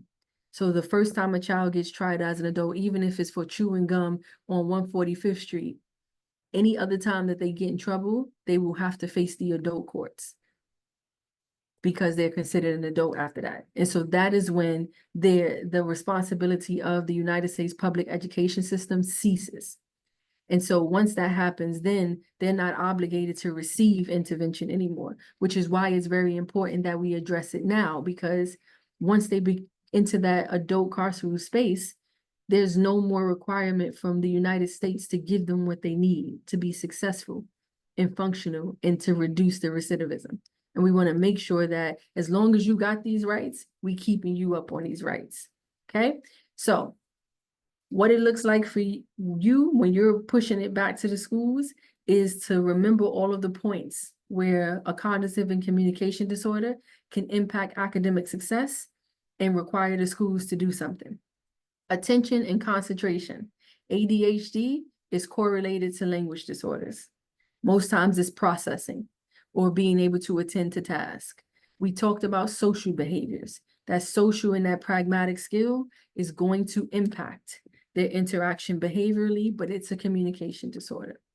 Recalling information is going to impact the child's ability to behaviorally appear and adhere to guidelines. One other thing I want to note in that area of recalling information is this factor, sorry, I didn't mean to do that.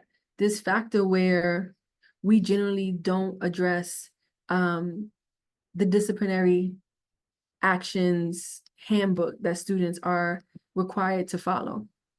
And so in that disciplinary actions handbook, the requirement ultimately is that the youth is held accountable for anything that's written in that book. But what we tend to not address or follow is the expectation that youth with disabilities are going to have difficulties with following those handbooks because they have difficulty with recalling information. They have difficulty with vocabulary. They have difficulty with processing. And so if I'm unable to do all of these things, then, and you're expecting me to remember you're supposed to do this, this, and this with, when you're in an academic space, remember that I said you're accountable to blank, blank, blank. So a lot of times youth will say yes to things that actually they don't understand. And youth with disabilities are held accountable for things that they actually don't have the capacity to maintain. And so one of the other things that I think programs should do, in addition to clinicians and clinical spaces should do, is your treatment should be surrounded around unpacking that disciplinary handbook. If you're going to hold a child accountable for a book, they got to be able to understand that book. And so when you're telling me that the first infraction is this, or I'm unable to bring these things to school, you got to first know that I understand it. But unfortunately, even though we know, the people who create those handbooks, even though they know that there's going to be a pocket that doesn't understand it, we still hold everybody to the same expectation. Keep not remembering that, okay, you have a whole special education set over here. Half of them can't read or demonstrate difficulty with reading and decoding. Most of them have vocabulary deficits and impairments. A lot of them have memory impacts. This pocket has retaining information and learning difficulties, but you're still holding them to the same accountability that you would a youth that fully understands this. And it's totally unfair. So keeping in mind that process of recalling information and adhering to guidelines, you're going to see a lot of that coming from a child violating a requirement in the disciplinary handbook. And that's where, we're calling them out and saying, well, the IEP says that they are working on vocabulary. They don't know this.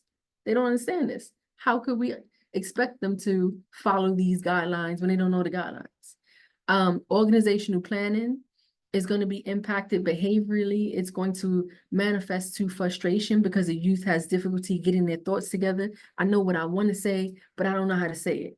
Or you not listening to me. You don't understand because it's not coming out right because they're unable to organize their thoughts. This also impacts a youth when they're in restorative justice programs, because when they have requirements like you must write a letter apologizing. If I have executive functioning difficulties and vocabulary impairments, writing a letter is not going to be something I'm able to do.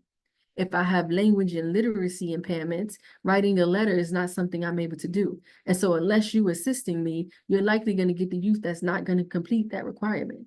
Not because I don't 100% want to do it, but because I don't want to do it because I have difficulties that impacts me being able to do it.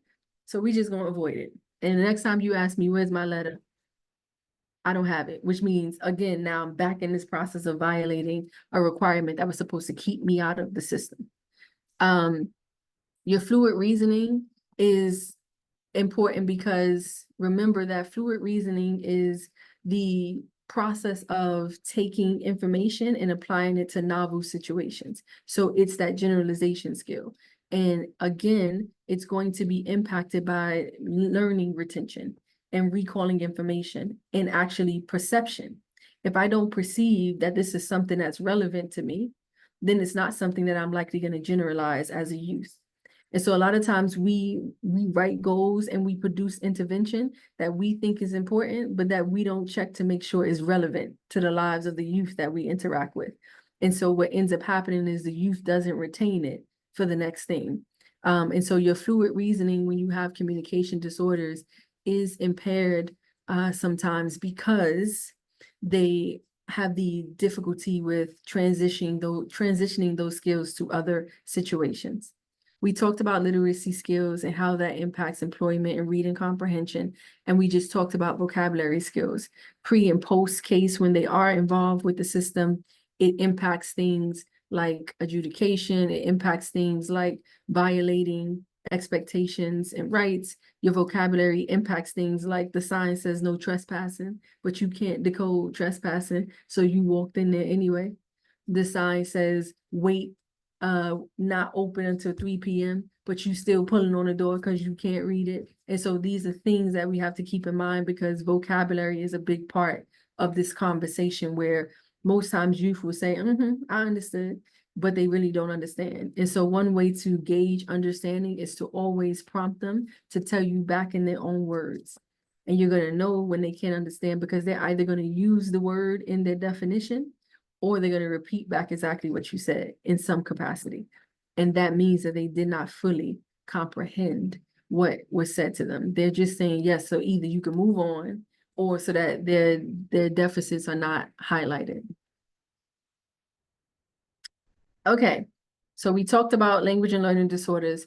We talked about untreated CCD and delayed IEPs. And we talked about children not being effectively identified, which impacts graduation, promotion, and being ready for the world. We talked about the challenges to implementing IDEA and 504 law, 504 accommodations in the schools and how these are legal requirements and that you all should be holding academic spaces accountable for making sure that the child is getting what they need to be successful academically. And so another part of that impact is remembering that there are areas we've talked about with complex information and the child's ability to reason and to remember and to reproduce it. Those are executive functioning skills, the cognitive skills. We talked about receptive and expressive communication breakdowns, remembering that a child uses language in and outside of the classroom, and that social cognition skills are impacted, especially in this current population that have experienced the pandemic isolation and the boom of the internet. We've talked about verbal learning and memory, and keeping in mind that when a child has difficulty with memory and retaining information, that you're going to see a decline in their academic performance. You're going to see difficulty with them completing tasks, recalling information, and just interacting in the classroom as a whole, because they're going to present with what, again, I mentioned, avoidance behaviors. We reviewed social and pragmatic impacts. And so things that you're going to see when a child has social and pragmatic difficulties or disorders is either limited peer engagement or inappropriate interactions. And so sometimes they'll have difficulty attending to tasks. or they have difficulty functionally engaging with peers in various settings. And so they inappropriately interact, they have trouble telling you what happened or predicting what may happen or sequencing events. And they have difficulty identifying consequences. So one key thing I do want to mention with the difficulty engaging with peers is that primarily, most often, youth with cognitive and communication disorders are followers. And so they tend to be easily pressured by peers. They tend to follow others. Most often, youth with cognitive and communication disorders, even though they're getting in trouble, is not the leader because they have difficulty with planning and organizing. They are likely always a person who, yes, will be a part of the situation, but if they were alone and isolated, they couldn't follow through on that plan. And so keeping in mind that when you don't have a blueprint or an ability to functionally problem solve and consequentially think on your own, you're going to model what's presented in front of you. So again, that situation of expecting a child to know better. I only know better based on how much I have been exposed to. So if in my environment, the expectation is that when we're mad, we punch holes in the wall, and I've not seen anything else other than punching holes in the wall, I'm going to punch a hole in the wall. So keeping in mind that if a child is not getting an intervention from us that functionally redirects their actions, they're going to model what their peers do. And so functionally engaging with peers sometimes means that even when I'm by myself, I may be emulating a behavior that I saw from somebody else. I am modeling language from people I heard around me because my vocabulary set is not strong enough. So I'm repeating what I hear other people say. Last time Casey said it, Miss Juanita and Marcia laughed and they thought it was funny. So I'm going to model exactly what Casey said next time, and now I'm in trouble. So keep in mind that most times your children with cognitive and communication disorders are followers. They are not leaders, unfortunately. And so they are easily influenced by peers and adults, and they easily get in trouble by peers and adults. And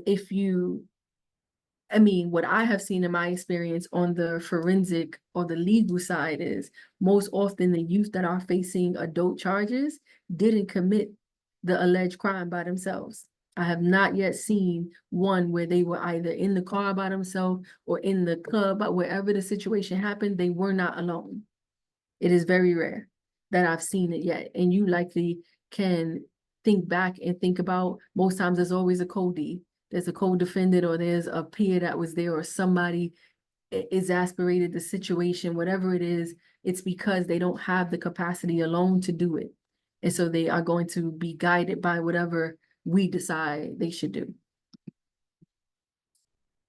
Okay, so academic success impacts increased delinquency based on change rules. And so a change in a behavior predisposition likely indicates that the child has a cognitive or communication disorder or a psychological impairment that is concomitant or, interacting with a communication disorder. Another skill that a child will have difficulty with, we've talked about, generalizing to other experiences and answering questions and recalling information. Another key area is TOM, and TOM stands for theory of mind. Theory of mind is a skill that you are supposed to learn and master in the pre-kindergarten ages. So between the ages of 2 to about 5 years of age, theory of mind is a focused exposure of development. Theory of mind is the ability to put yourself in somebody else's shoes. So I don't know if you all have ever seen the studies where they take the crayon box and they put candles in it. And then they ask the child, if I gave this crayon box to Jennifer, what would she think is in it? The child should say crayons, but most times children will say candles because they saw candles. That's an indicator that I'm unable to put myself in Jennifer's shoes and forget that I saw this happen this way. And so what happens when you have impairments in your theory of mind skills is that you have impairments in your emotional regulation. And then you have impairments in how you interact and engage in situations. So because I can't put myself in Jennifer's shoes, I can't problem solve and predict that if I pull Jennifer's hair right now, she's going to be pissed off. Because if you pull my hair, I'm okay with that. And so theory of mind is a key factor that gets overlooked and doesn't usually, I've never seen it as a goal in anyone above the age of 5. But most of the youth that you see in the high school and junior high school ages don't have theory of mind skills. They're unable to infer and problem solve based on what they see around them, and to put themselves in your shoes to say, are you able to understand how she feels? So when you have restorative programs, they are ineffective because I don't have the ability to put myself in Liz's shoes to then address the harm effectively. I'm only doing what you told me to do. Because again, I don't have a blueprint, so I'm going to follow whatever you gave me. Okay, we talked about discourse, so remember that the child is going to have difficulty with exchange of information with the speaker. Sometimes they're going to have difficulty with telling you a coherent story, and so that looks more like behavioral avoidance or making something up or lying, because if you can't remember what happened, then you must not be telling me the truth. They're going to have difficulty with explaining and summarizing their ideas or their thoughts and able to process that verbally or written. And so remember that when you're looking at a behavioral expectation that a youth is telling you a story or they're ad-libbing and making stuff up, that most times it may actually be that they're having difficulty with telling you a coherent story because they have discourse impairments. Overall, the correlation between academic success and the school to confinement pipeline is that behavior is a communication, and sometimes it is a impaired communication. And so language and learning disorders can impact a student's communication and comprehension in a way that manifests like maladaptive behaviors. Cognitive and communication disorders is going to affect not only the child's behavior, but their social, vocational, and educational skills. And ultimately remembering that even when a child is demonstrating a disorder, there's always the likelihood of cultural differences, learning differences, and learning styles. Sometimes what we think is actually a disorder is a problem on our side. Everybody doesn't learn the same. And so sometimes how you're presenting the information is impacting how I retain the information. Also, teaching styles. Teaching styles don't work the same for every culture. We learn differently. So the research ultimately says that without exposure from other academic spaces, Black youth, we are holistic learners. We see the whole picture. As compared to white and Asian youth, they are analytical learners. And the way the school system works is the school teaches analytically. And so it goes against how we learn as Black youth, which impacts many things. And so if you're knowing as individuals with no disability, sometimes it's hard to grasp information because of how it is taught in the academic space. Imagine how much more difficult it is for the youth with a cognitive and communication disorder. Also keeping in mind that even though you may have Black teachers and Black clinicians, we are influenced because we have been exposed to other academic styles. So what ends up happening is every professor you've had in your life, in your educational matriculation, has impacted how you teach and how you learn, because you've had to adjust to their teaching style to be able to learn it. What that then does is impact how you teach or how you process information. And so when you go into the space thinking, we got a connection, you don't have that connection anymore because your teaching style is influenced by everybody you've been exposed to. Where youth doesn't have that because this is the first time they've been exposed to anyone. And so when I'm going in with my holistic thinking and you're giving me this analytical approach, there's a clash that impacts what I retain in intervention. I'm just thinking about the way they learn math these days. And my first degree is computer science. So everything we did for computer science was numbers, non-binary, it was math. I would not have that degree right now if I had to learn math the way they teach math to the kids these days with the, what is it called? I forget what it's called. It starts with a C, right? the type of math they learn where they have to make the boxes. Jennifer, you know, Singapore math? is maybe? that what it's called? I It's the think way that's one version, yeah. that doesn't work for my brain. So y'all probably wouldn't see me here right now today if that was the math I had to learn. And so again, keeping in mind that we said we don't give intervention in the STEMs. You have youth with cognitive and communication disorders that are failing and struggling in the STEM, the science, the math, the technology, because it affects their learning style and it affects the disability that they already have. And so characteristics that's important to focus on is that remember behavioral notes or infractions is communicating something. Related services are a requirement on an IEP. Another key thing, we talked about behavior intervention plans and we talked about, getting an IEP. Another key thing I do want to mention is attendance. When you're seeing excessive absences, don't pay attention to the absences, pay attention to where the absences happen. So some of the things that I always recommend is that you look at when the child is cutting school, for instance. Because sometimes it is, I'm cutting school right before or after a class I have difficulty with, which is an indicator that there's some type of untreated or undiagnosed disorder. Pay attention to what days they may be cutting school or being absent, because it may be aligned with avoidance behaviors that's indicating there's some level of difficulty with why I don't go on those days. It might have been a test on that Tuesday. So I'm not going to school on Tuesday because there's a test and I already know I'm not going to pass it. So the attendance is not as important as when the attendance is happening and the reasons, because these are blueprints, or excuse me, these are clues to what the child may actually be experiencing that they're not able to verbalize or want to verbalize to us. Okay. So this is just an example of, when you're looking at those behavioral impacts and the things you see, terms like avoidance type behaviors is not a bad thing. It's a clue, again, saying to you, if the child is presenting with avoidance behaviors, then what are they avoiding? And so if they're avoiding completing assignments, and this is an actual report, pulled from an actual report, it says the child refuses to complete assignments. That says to me that she's refusing to complete the assignment because she likely can't complete the assignment. Instead of looking at the behavior, focus on what it's telling you. The child plays on her phone or walks out of class without permission. I'm leaving this space. If I'm not completing the assignment, I'm walking out of class or I'm avoiding doing it. Clearly, I am avoiding some type of requirement in that space. And it's not defiance, it's a disorder. Something is happening here that is not being addressed. If the student engages in physical and verbal, this one says the student engages in physical and verbal aggression and intimidation towards peers. This is a key thing of emotional regulation.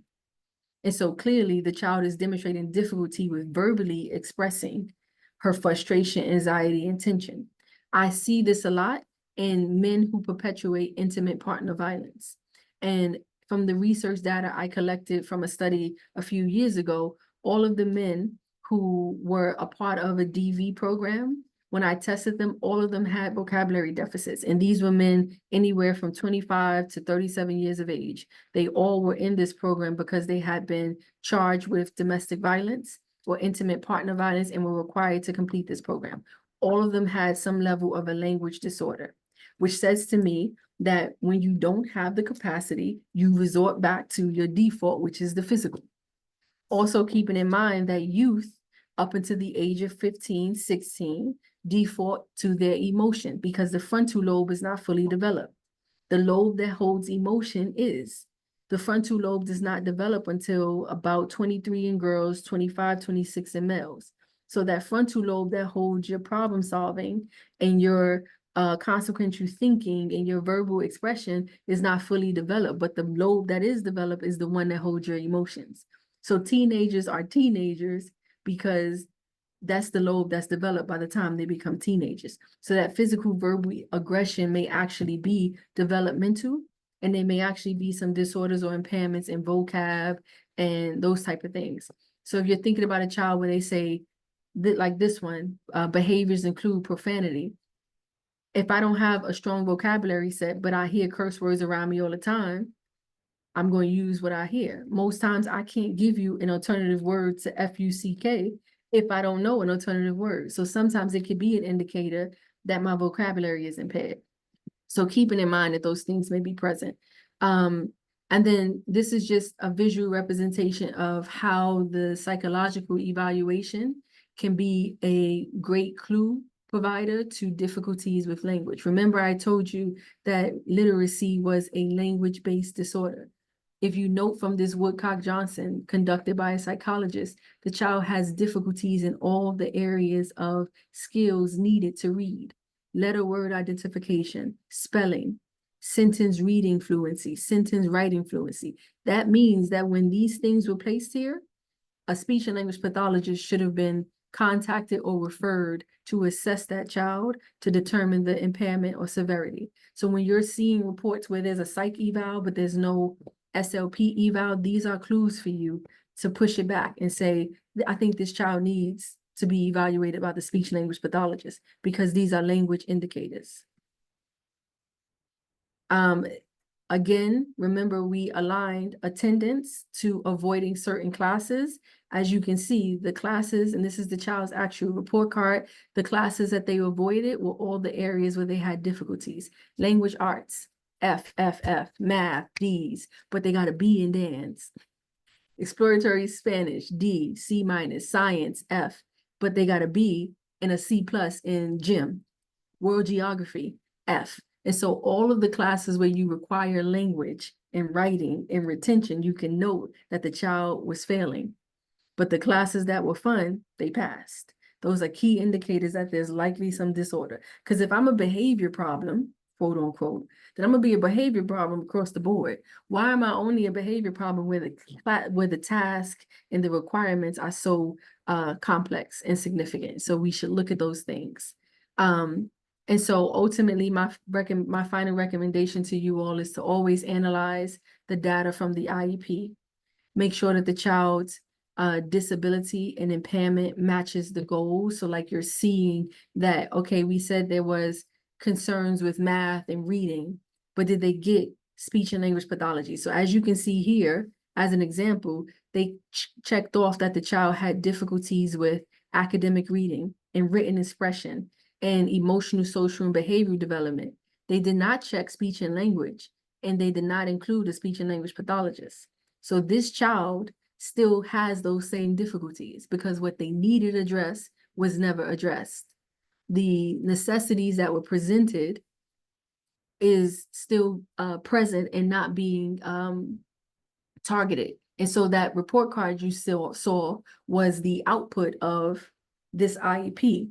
Because there's no connection and there's untreated things, the academic success and the connection to being successful in the academic space is not fully addressed because they're not getting everything that they need. And then that likely, ultimately, I can tell you specifically for this child, that resulted in that child being involved in a situation where we're now trying to waive her case back to the juvenile detention space because prosecution is trying to try her as an adult.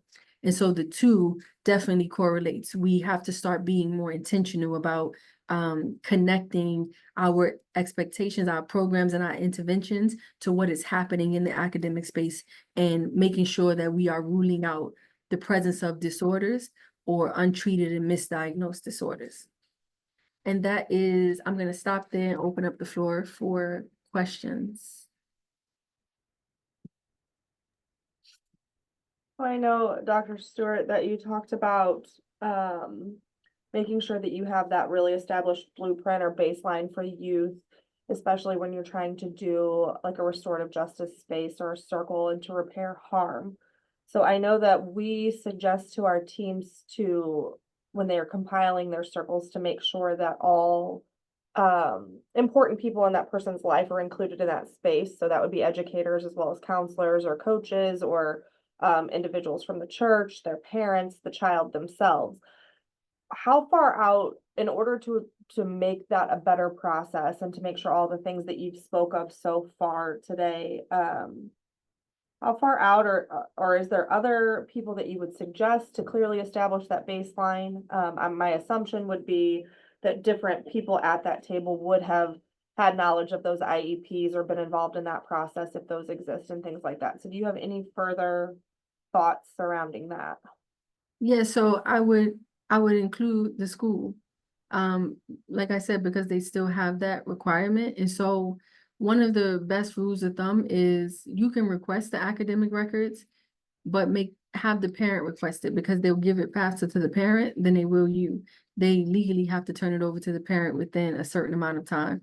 And so I would include, once I get the school's records and you see who's on the IEP, I think the inclusion of someone from that clinical IEP team, if there's an IEP, should be present, whether it's for a consultation, a quick meeting, anything to kind of give you an indication of how that child functions and what academic impacts they have and going from there, if that answered your question.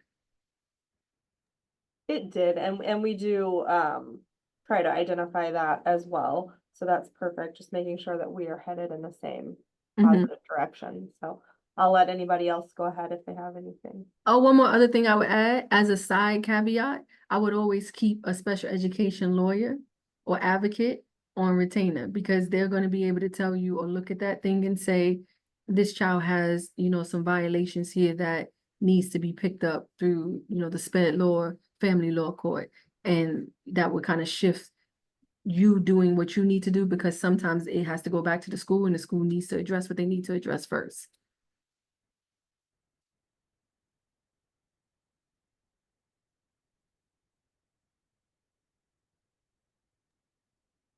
I was particularly interested in the fact that there have been young people who have graduated from high school, and a year after school, they may have been in special ed and had special programs all during school and had no problems at all. But what safeguards do they have after graduating, like between the ages of like 17 and 19, when they're out and they're free all of a sudden? If there's no communication between the school and the juvenile system, they're not there. I mean, what services and what's there to protect them? What opportunities are there? Yeah, and that's the part, is that once they are no longer required to be in school, like they've graduated, the school has no more responsibility in a sense. And if they're not a part of that school anymore, unfortunately, the legal system doesn't let us retroact and say like, oh, this child graduated and didn't get what they need. And so the services, once they are out of school and they are considered an adult, have to be elective. So that the individual or the child has to elect to want to receive the intervention. There's many private practices that take insurance. And so it would then have to switch over to elective services that are paid through insurance, or finding those programs I mentioned that do wraparound services, and particularly nonprofits, because most times we're doing the services pro bono or for free to make sure that the child gets what they need or on a grant. Okay.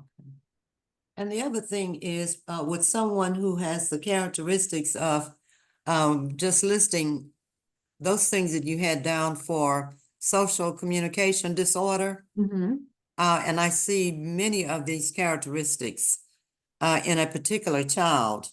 And I had his father on the phone listening for one while. The father was on his break. He's probably calling him back now. On his break, trying to hear some of this. And his question was, and he had to go back to work, was whether or not the school could provide, because she talked about the Woodcock-Johnson testing and speech language pathologist. Yes, The ma'am. kid is not in special ed. His academics are great. Okay. But the behavior part. So a parent has the legal right to request an evaluation at any time. And so all he needs to do is put it in writing that he would like his child tested. And my recommendation from best practice is to always list all of the areas that you want. So not just to say, I want my child tested, but I want my child tested by psychology, speech and language pathology, OT, like listing all the areas that you want them tested in. The school has to respond within a reasonable amount of time. We usually Yeah. give them about 30 days. And they have to, discuss it. If the school pushes back and doesn't want to test the child, then you would elevate it to a due process hearing where a hearing officer would decide. And so one of the things to keep in mind, in the special education law says that, is that a child being having good grades or being in AP honor schools does not disqualify them from special education, Mhm. because you can still need SPED and have great grades and other things. And so you want to have the parent in writing request the special education team to evaluate the child and make sure he dates it and says, I expect a response by, and usually give it 30 days from the date he sends the Mhm. email, so that they know that they're on the clock. I appreciate that. At the point that he had just asked, so what is the advantage for his future or something of that nature? Then you almost answered the question by talking about adult abuse in relationships, and he's like, Mhm. oh man. So I appreciate what you've shared, and thank you Another so thing much. that's beneficial in doing that is when and if the child decides to go to college, the IEP transitions over to student special services to provide him with accommodations that will assist him in the higher education space. So like extra time on tests, being able to leave the classroom, come in late, whatever it is. But when you usually don't have anything on record from the your formative grade, it's harder to get special services if you decide to go into higher education. Thank you so much. No problem. I can share just a little from experience. My son, good grades, nothing crazy with education, like right on track, even ahead of head on a lot of his testing. But socially emotional is where he struggles. So after the biggest incident that he had at school, they, instead of reaching out, he already had a 504, which took 3 years to fight for, because they kept saying, well, his grades are fine, he doesn't need a 504 plan. But I'm the mom who doesn't shut up, so they finally gave in, and they referred him to the juvenile office. Incident that happened at the school, even though first, when the school resource officer had called our local police department, they tried to transport him straight to juvenile. I was there to step in and tell them, no, he needs to go to the hospital. He's in a disassociative state. He doesn't know what's going on. He then followed with a psychiatric stay, his first ever. And a month later, no call from the school, just a letter in the mail saying, well, he can't come back to school until next school year. And then a week later, a referral or a letter from the juvenile office saying that I need to show up 2 days later to a meeting because they want him to be taken over through the juvenile system. I showed up to that meeting, and I keep documentation of every interaction that I have with the school. I record phone calls that I have with the school. Anything that has to do with the school, I have it. I mean, 2 totes full of it, and not little totes, big totes. So I took those into the juvenile office with me. His referral was dropped, and I then reached out to DESE here in Missouri, and they forced the school to do an IDEA evaluation on my son. That's the IEP, yes. Yep. And where they wanted him to do online learning, they were then told that no, there's another option. So they now pay for his transportation and his tuition to go to KVC Academy, that's 45 minutes away from where we live. It's a therapeutic school where they have licensed therapists on staff. They have multiple people there who are specifically trained to deal with mental health diagnosis, behaviors, high rhythms. So with that being said, since that, he has now been approved for SSI. And because of that, that's opened up more supportive services that will follow him after he graduates high school and turns 18. So if the father, Juanita, that you're dealing with, if they're able to push that, or if he's already on SSI or disability, there are services that that child will be eligible for, even into adulthood, that can't be denied.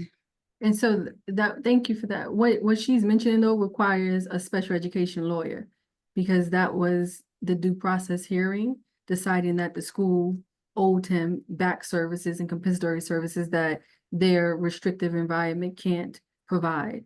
And so that requires going through a due hearing process, which generally is not easy for a parent to navigate on their own. So either a SPED advocate or a special education lawyer would be helpful in navigating that. It's still a fight with the school, by the way. He doesn't even go. He's still a student in the district. Yes. So at a football game at the beginning of this school year, the same group of kids who have been bullying him for years threw rocks at him, and he's the one who got banned from attending any school activities for the remainder of the 2024-2025 school year. It's an uphill battle for us to continue to fight. I'm sorry that that's happening to him, but continue to be an advocate and push back. They roll their eyes when I come to the school, so. Thank you for that. Okay, well, it looks like we are at our time for a quick break. Dr. Stewart, I do appreciate the discussion on cognitive and communication disorders, going on to talk about the cultural differences versus those disorders and being able to recognize that, the insight on the pandemic and the challenges that it has posed.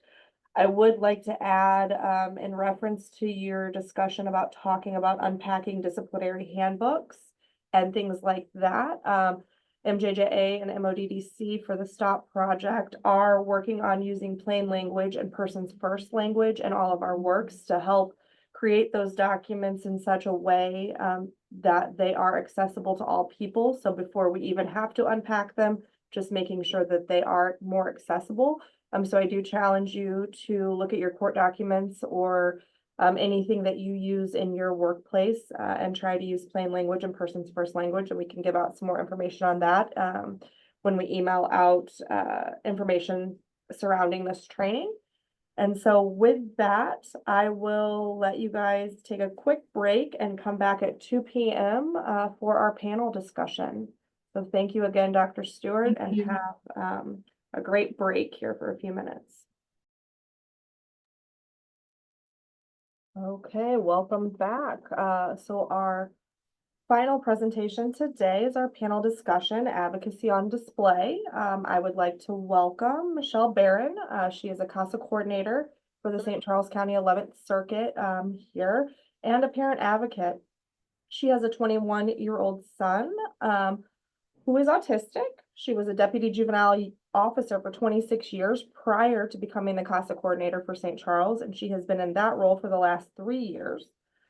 I will let her speak to you about her son, but Donovan is a 21-year-old man now, has had an IEP since the age of 5, and also ended up with an ISP, which I think she will explain as well. And with her today is Jerry Kloppenberg. She is a CASA volunteer and parent advocate as well.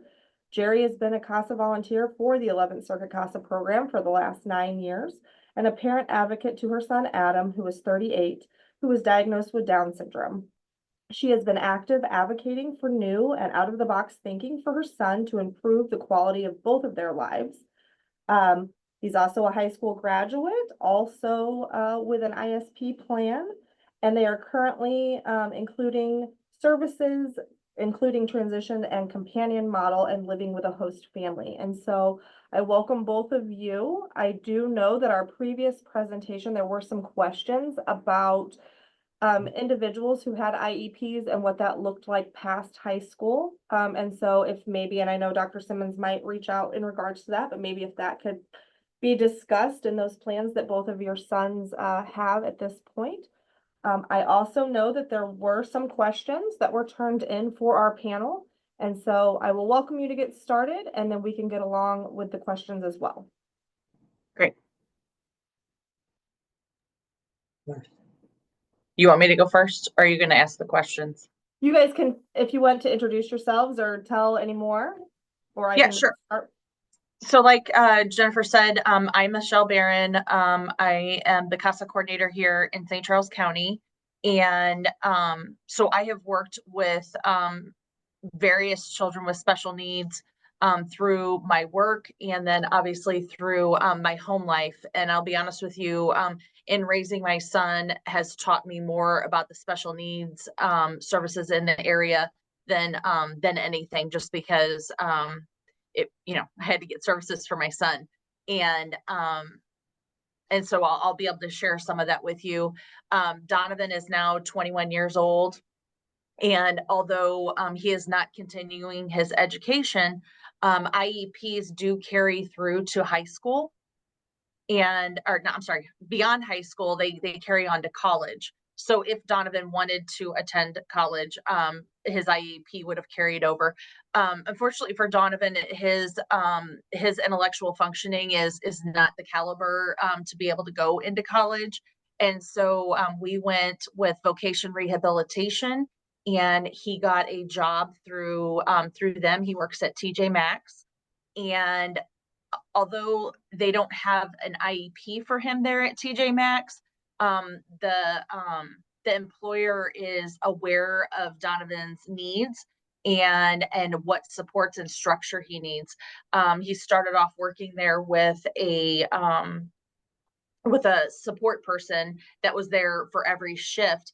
And then as Donovan learned his job roles, she was able to back out, and now she just does periodic monthly visits when Donovan's working. So Donovan never knows when she's going to show up, but she is there to monitor and speak with the management to make sure all of his needs are being met in order for him to be a successful employee.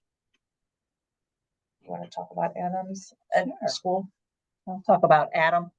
Adam is 38, and 38 years ago, things were a little bit different in the state of Missouri. He has Down syndrome, and he too academically was not going to be his forte. I focused more on life skills with the schools, and he was one of the first students to go out into the community. I'm a big proponent of Adam and other children like him going out into the community, and the community themselves becoming more comfortable with him, because we grew up in an era where it wasn't very comfortable to see a special needs person around. He worked at a we lived in Ohio for a while, and I had him out in the community there, and he was the first one to do this. And he worked at the Blockbuster store, and which he worked for an hour putting up videos, and then he went ahead and he would get a video to take home for his pay. When we left Ohio, we came back to St. Charles with an IEP. It didn't really transfer as well, but back then I could go ahead and make a pretty strong IEP, which is what I did. I interviewed the schools, St. Charles, Fort Zumwalt, Francis Howell, and surprisingly, Orchard Farm High School was my alma mater. They ended up really working with me with Adam. He was out in the community. He did. He went to grocery stores. They crossed streets. He did everything on life skills that I needed him to do. They were amazing. He actually was the prom king at Orchard Farm, and it's been an experience. Like Michelle, it's opened up an entire different world for me that what I originally thought I was going to have, but it's been a great world, the people that I've met and how I can go ahead and try and further the cause to help people with disabilities. And I always tell them they're more than welcome to see what I'm doing and act on it. A lot of times it doesn't happen, but Adam is excelling right now. We tried voc rehab, it didn't work for him. He is working at Boone Center Incorporated in St. Peter's, which employs 250 adults with disabilities at the St. Peter's, and they have like 50 in Lincoln County. He's been there for 20 years now. I went ahead and during high school, he had an opportunity to work at a local Lewis and Clark Tech school. I knew that since transitions are really difficult for people with special needs, and so I wanted him to start during high school at a place where he was going to go to after high school. And so I worked with the school district to have Adam go part-time at Boone Center while in his junior, senior year. And then he transitioned much easier into when he graduated.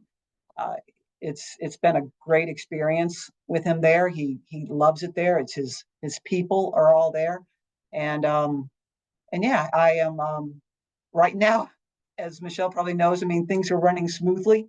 It can always change, but Adam lives with a host family who prior to that was a companion model, which was something again very new in Missouri. They said I couldn't have it for Adam. Adam doesn't do very well with other people, certainly not very well with, surprisingly, with special needs people, even though he's at Boone Center. And so this was a one-on-one program that came into Missouri and has since left because of the cost. But I kind of got into that niche, and they told me that I couldn't have it. I knew that was the best thing for Adam, and so we did. Adam was a companion. He had one-on-one help. We went ahead and bought a house. They rented it from us. The agency supplied the help, and after a couple of 4 or 5 companions, I landed on Mallory, who is a special education teacher. She got her degree from Maryville. She wanted to work with a Down syndrome person. And it has been a great relationship for 6 years. She got married. They moved into their own home, which transitioned Adam from a companion model to a host family. And he is living his best life. And that's all that and I'm sure Michelle can ever hope for our kids. And that's my story of Adam and what I've done for him so far. And I'm going to talk about Donovan more as we go through questions that have already been sent to us to discuss, so that I can just add things in as we go along instead of just giving a big narrative on Donovan. Sure. And thank you both for that. And I can start in on those questions as well. So one that was presented to us is what organizations can help with dealing with school districts? Sure. So the organizations that I got support from were FACT, and then the Foster and Adoptive Care Coalition. Now, the Foster and Adoptive Care Coalition is what I work through with work because I work with children that are in foster care. But they are an organization that help foster and adoptive placements be successful. And in doing that, they do have a program for educational advocacy. And so if I can't get my families into FACT, then I definitely get them connected to the Foster and Adoptive Care Coalition. I have also been at IEP meetings where the children's therapist has been brought to the table to help brainstorm and develop a IEP that is specific to that kid. And I've also worked with, now this was when Donovan was really young, but it was Juvenile. It's no longer Juvenile. It got turned to like Turning Point, I believe. But they even gave me a lot of educational advocacy in classes that I took through them, just to learn more about IEPs and learning about ways to advocate for your kid, to get them the services they need so that they can be successful. So those are my personal experiences in working with organizations in dealing with the school district. How about you? In mine, there was some advocacy back then. I say that I sound so old, but I pretty much pushed things and made things happen on my own. I again, I knew that Adam's life skills was going to be his biggest hurdle, and so that's what we focused on. IEPs, I tried to make them as strong as possible. So moving forward, whatever happened, I mean, those, like I tell parents now, I go, IEPs are kind of gold during school. You really have to have a strong IEP, and that school has to follow that IEP. And so I always made sure that Adam had a strong IEP in place. But yeah, as far as I've I've been his advocate on my own as far as the things, the resources that I have found. I've just I've pushed specifically for the needs for him and have been very fortunate to go ahead and been dealing with great school districts, Orchard Farm, and that helped me achieve those goals for him. Wonderful. Another question that we have, and I'm assuming aside from parent advocates, right? Of course, those are incredibly important, but what are the best supports that we can put into place on the prevention side of juvenile justice to stop the school to prison pipeline? So I am going to push early intervention. It's huge. I recently sat in on a detention review hearing for a juvenile here in St. Charles County, and the mother named off the child's diagnoses, and it was like ADHD, bipolar, and autism.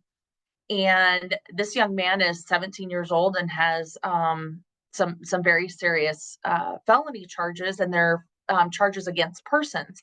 So obviously he has violent tendencies. And the mom stood up in the courtroom and was like, I want my child released to me because I've got a psychiatric appointment set up for him. I have an anger management therapy class set up for him. And the whole time that I was sitting there, I was thinking, these behaviors didn't manifest when he suddenly turned 17. Like, he clearly had a history of defiant behavior that was building and escalating. And had he had services when he was younger, we may not be at this situation where we're at now while he's 17. My son's early interventions really shaped who he is and how he interacts with those around him, because we stopped negative behaviors at the beginning and really changed that path for him. So I think that early interventions is key. Getting parents involved, and I know sometimes that's really super hard, especially for my work purposes in working with abuse and neglect children, because those parents are already struggling with their own addictions or mental health issues, and so therefore their kids are coming into foster care. But for the parents that are intact, the families that are intact, getting your parents involved and roping them in, and really making the parent feel part of the team through the school district, I think is really important. I think another thing that's really super important is helping your families and kids build safety nets of support, because sometimes kids with behavioral problems don't necessarily connect with mom and dad, but they can connect with an aunt or an uncle or a grandparent or some caring individual in their family or in their community. And I think having that person also there to help support your kiddo going through whatever behaviors they're having through the school is beneficial. Along with the early interventions, I think that social and emotional groups really need to be ramped up, because like I said, that is how we dealt with Donovan's behaviors, was his social and emotional groups, to help him. When this happens, this is how we react. When somebody, let's start off like young, like when he was in kindergarten, when your friend takes your toy, you don't knock him upside the head to get the toy back. You politely ask to have for the toy back, or you have to learn how to take turns. Like, you get to have it for 3 minutes and then you get to have it back for another 3 minutes. However, the social and emotional groups do that with them. But I think that that's really important. Like, start them young so that when we are 17 years old, we're not violently offending against others. Another thing that I wish could change for all kids out there is ABA therapy. My son was lucky enough. He had the autism diagnosis, which awarded him the ability to participate in ABA therapy, which is the applied behavior analysis therapy. And it worked wonders on him. And I really, really think that form of therapy is good for kiddos with your severe behavior problems. It's a different alternative way of dealing with how they're acting and reacting. And I think it would be beneficial for them. Unfortunately, I know unless you have an autism diagnosis that it can't be billed and paid for by Medicaid. But if parents have private insurance, perhaps that's something that could be tapped into there. Or if the school has an ABA therapist that's available to give consults to our kiddos that are having elevated needs while they're at school. So those were just some of the ideas that I had to add to the best supports on prevention. And mine, pretty much a lot of what Michelle is saying. I'm a big advocate of early intervention. I mean, when Adam was little, he was in therapies at the age of 3 months on. I also believe that schools, a lot of the problems in schools right now, the school counselors, this is not what they went to school for. A lot of these issues that you're dealing with now, well above their pay grade. I believe that parents have to be involved, because a lot of times that child's coming to school, if you're working with them, they're going right back into the environment that started the behavior in the first place.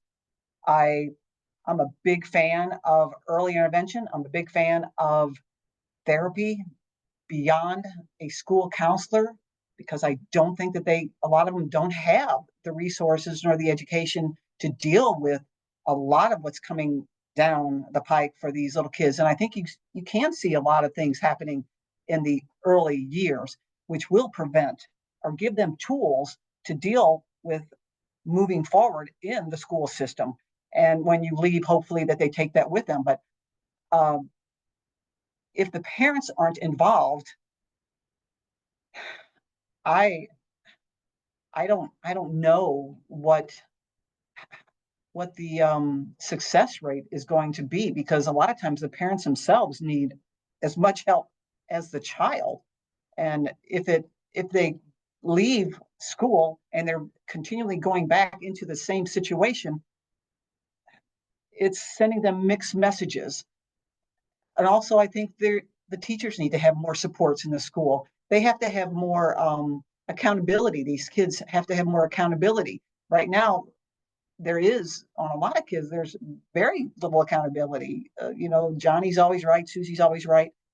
And they go through that without, and I don't want to say they should not question authority, but there should be a line where that teacher is an authoritarian role model for them, and how they talk to her, how they treat her.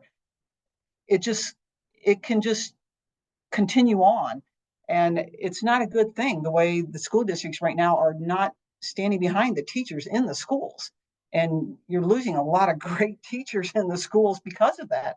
And I think those are some of the issues that would help.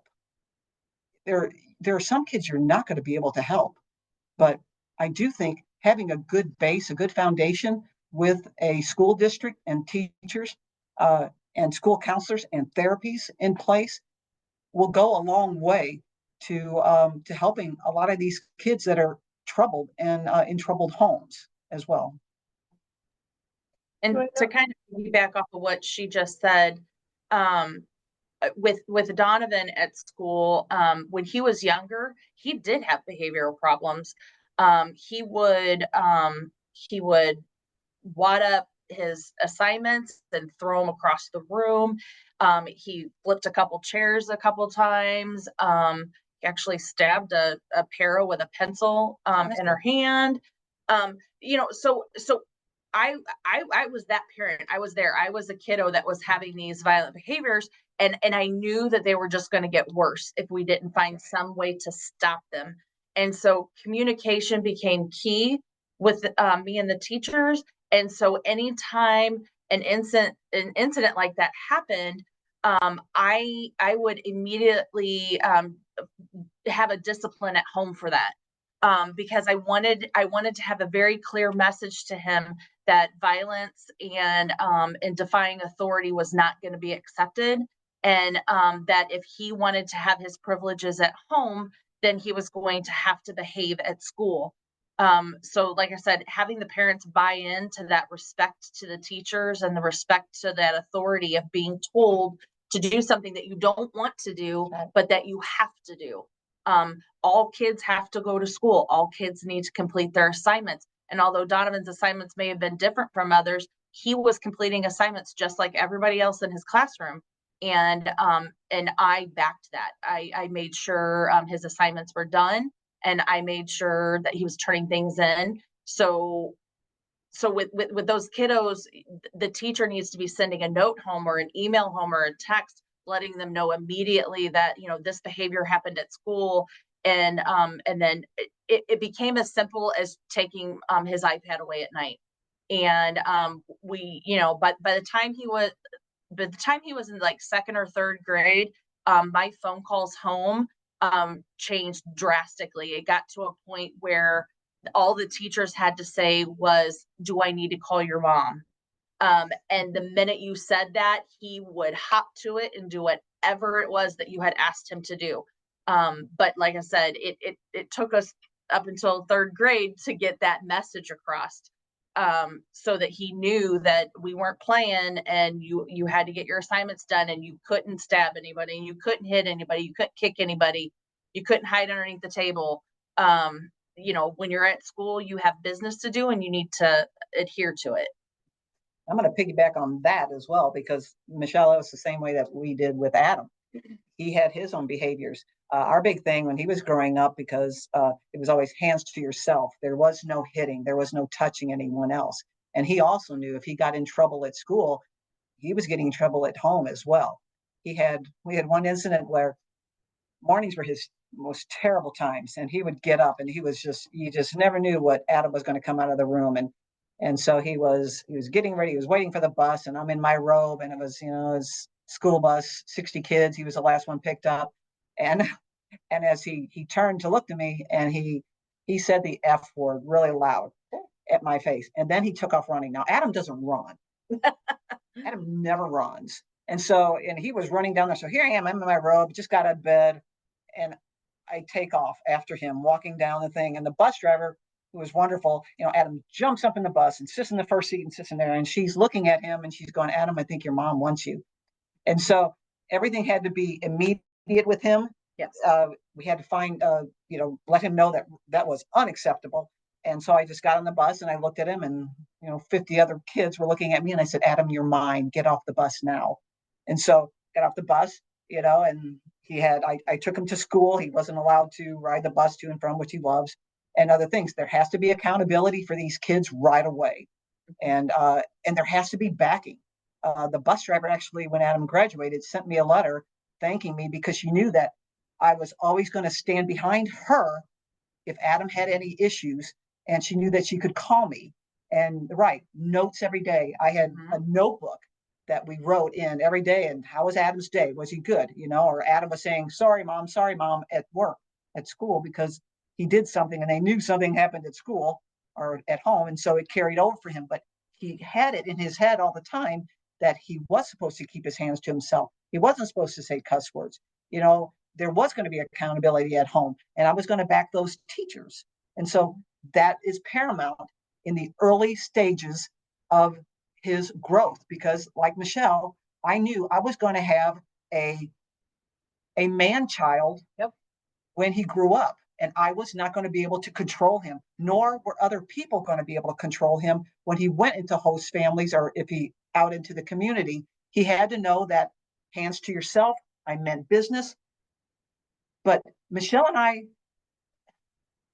there's a lot of great parents out there but there's also parents out there that aren't as involved as we are. Mhm. And so those are the kids that are going to need the help the most. Adam and Donovan, they're going to have a great life because we're going to go ahead and be there with them every step of the way. There's a lot of them that aren't, but they need that early intervention moving forward. And people, sometimes other than their parents, on the lookout for them to see the path that they're going on. And that's why I suggested like helping your families build safety nets so that if you can't be effective in supporting your kid, there has to be some trusted adults out there that can help make the magic happen through the school. That's right. And be a support to them. So I know that you guys are talking about teacher supports and making sure they have the tools to work best with the students that they're serving. So the STOP project that we have right now is working on providing trainings for schools or with schools to create teams, partnering with juvenile offices and different things to make sure they build those safety nets for kids. And they're hosting restorative justice circles, especially in instances if there was a harm caused, to make sure that that community is healed and that youth is brought back into those spaces in a positive way.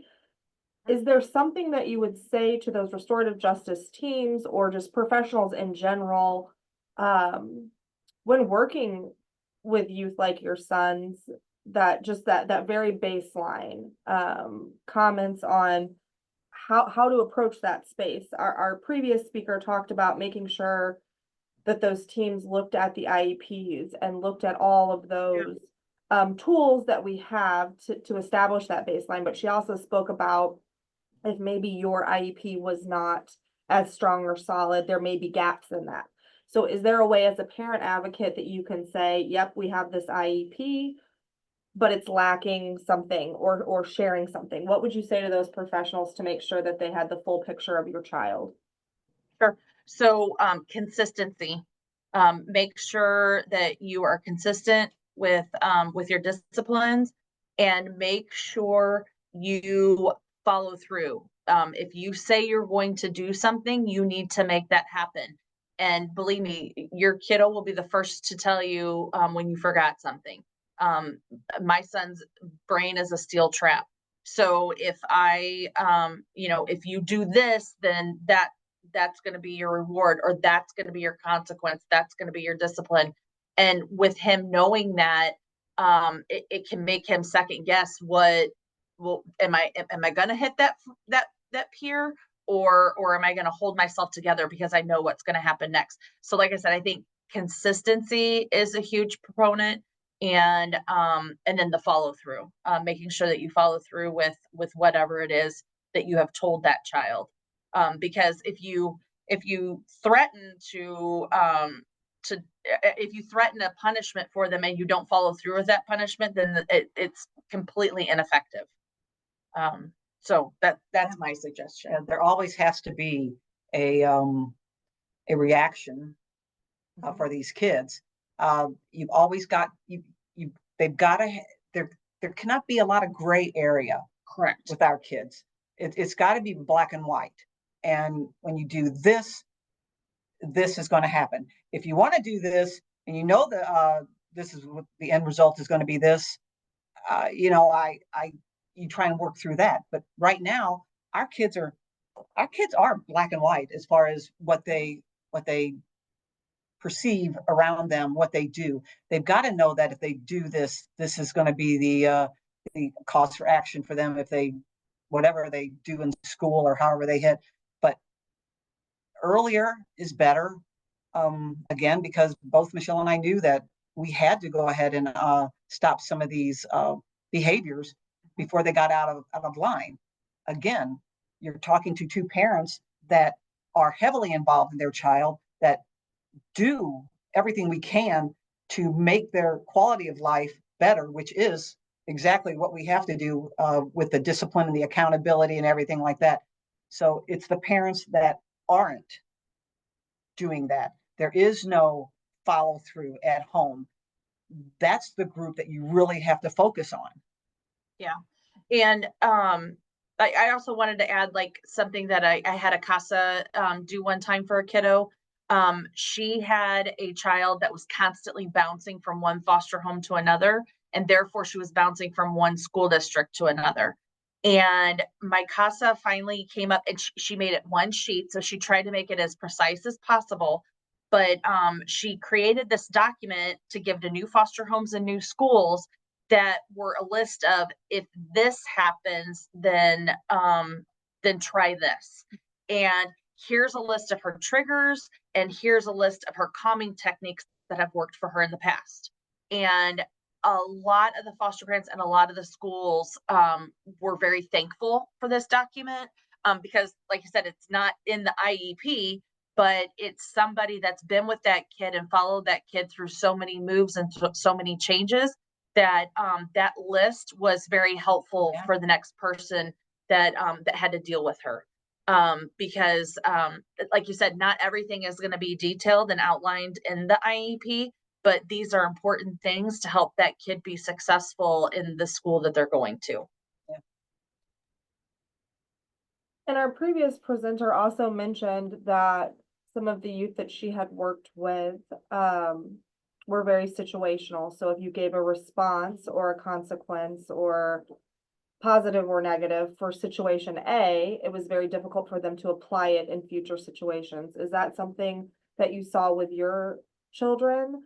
And how did you overcome that? Or was that simply consistency and repetitive actions between you and their schools and things of that nature? I think that for me, it was the consistency and the repetition. Because like I said, it took up all the way up until third grade before my son's behaviors were stopped being physical. So it took that many years of communication and working together and repeating those disciplines or those rewards to get them to be successful. And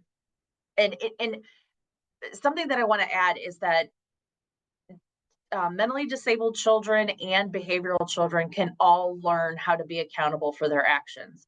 They have it within them to do it. It may take longer to ingrain that in them, but they have the ability to do that. You know, my son is not very communicative. Like he will say hi and goodbye and carry on short conversations with you, but he's never going to be able to have like this long drawn out conversation with you. But he knows that if you make him angry, he can't hit you. He knows that if his employer tells him to do something, he needs to do it. He needs to complete his job task. Otherwise, he's not going to be able to work. And if you don't work, you're not going to make any money. And if you don't have any money, you don't get to buy Apple gift cards to put on your phone. And that's something that's very important to him. So like Jerry said, it's black and white, and it has to be consistent. And eventually that can cross over to other situations. And so, yeah, it's going to take time, but if you're consistent with it, it's helpful. Yeah, sometimes how you communicate with this group as well. I mean, Adam too, he's not going to carry on a conversation. He's going to yes, no, whatever. But it's when he was little, we also knew the frustration that he had because people couldn't understand him even during school. And so again, 38 years ago, I pushed for sign language, which was just starting to come on out. And so Adam started doing sign, which lowered his frustration level immensely because people could understand that he wanted something to drink or he, whatever, his signs, he wanted a cookie. And so that helped him out a lot too. So communication is paramount in this. And again, working with knowing that cause he did, there's going to be a reaction to it. He may not like it, but we were on top of it on everything he did.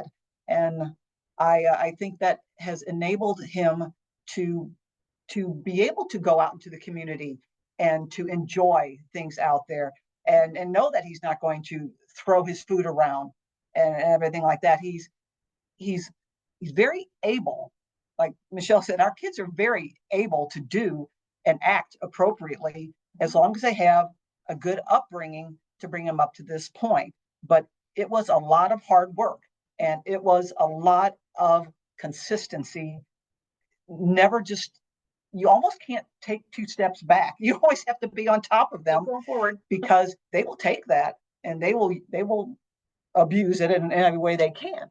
But yeah, that's, it's working, it's constant working. And eventually they do get in a routine after they know that they can't get away with a lot of the stuff that they normally were getting away with if they know that there was a consequence to it. And so that's kind of how we did it with Adam all the time. And even now to this day, his Mallory was driving him home one day and Adam in the car in the front seat, and he went over and he hit her on the shoulder, which there's a big hands to yourself. She pulled over. She was almost in tears when, why did you even hit me? She's calling me. And I said, put him on speakerphone. I said, Adam Paul, I said, in the front seat, that's a privilege. I said, get in the back seat now. Adam loves the front seat. And so because his mom's saying it, he does it. And got out of the car and he sits in the back seat. And I said, Mallory, I go, he does it again. You pull over, he gets in the back seat. And so now that behavior has stopped. Consequences, yep, accountability. But right away, there is no bringing him home and then, hey, we're not going to give him an ice cream cone tonight. Okay, Adam, you did this now in the back seat. So another question that was posed to us by some of our participants, and maybe you've touched on this a little bit, what can be done for violent children who are too violent for residential programs? And I know you've spoke to early intervention to maybe avoid that. But what can be done for violent children who are too violent for residential programs? So yeah, I wish I had a magic wand for that. But I mean, I'm going to say at that. So fortunately, Donovan's behaviors never required medication management. But if his behaviors were violent enough that he was hurting people on a daily basis, I would have got him into a psychiatrist and worked with medication management to help physically calm him so that he could possibly get something out of anger management or the social emotional groups and the behavior modification therapies. Because we can't have somebody constantly attacking us. Now, mind you, I said only, but he only stabbed his para once. And the para, in talking with her, because I was devastated the day that happened, but the para said that she was pushing him that day, and so she took a little bit of accountability of it because she was pushing him harder than she had ever pushed him to do something that he didn't want to do, and that was his reaction. Now, mind you, that was the one and done, but I was still devastated by that, and I felt really bad about that. But that para went into it. She goes, I went into that situation knowing that something bad may occur out of it, but she was like, I needed to see how far I could push him. And she ended up being okay. But still, like, you can't go through life stabbing people. You can't go through life hitting people or throwing things at people. Because the teachers need to be safe. The staff members need to be safe. The peers need to be safe. Nobody wants to go to school and be afraid of their classmate who is always violently acting out. So yeah, I would say in that situation, you would definitely need to seek the medication management to help decrease those behaviors physiologically, so that you could work on seeing if they can get anything out of the therapies. Yeah, one thing we did, because Adam has been at Boone Center for 20 years, within the last, I guess, 3 years ago, he started having behaviors at work where he was hitting people, and a hit is a hit. Even in this, there is no gray area. If you get 3 incidents, they can fire you. So I was frantic. We tried, we tried the psychiatrist, which is very difficult for our kids because Adam is not going to sit there and say, what is bothering him. And so automatically, you're put on Zoloft to see how it works. The caveat for all this during this time frame is that Adam has been involved in the Alzheimer's research study with WashU. they were testing him for Alzheimer's because Down syndrome, that group has a very high percentage of having Alzheimer's at the later ages in their life, which is usually 50 years old. During this research, they did Adam, they put him on a sleep apnea machine. They found he had severe sleep apnea. So with his behaviors were more than likely coming from, he was exhausted.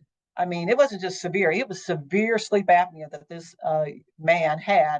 And so we literally that week, we got him on a sleep apnea machine, which were very hard because they recalled all the sleep apnea machines because they had problems with them. I had to go down to Columbia, Missouri, but we got him on one, and it was mind shattering how he has turned around getting sleep.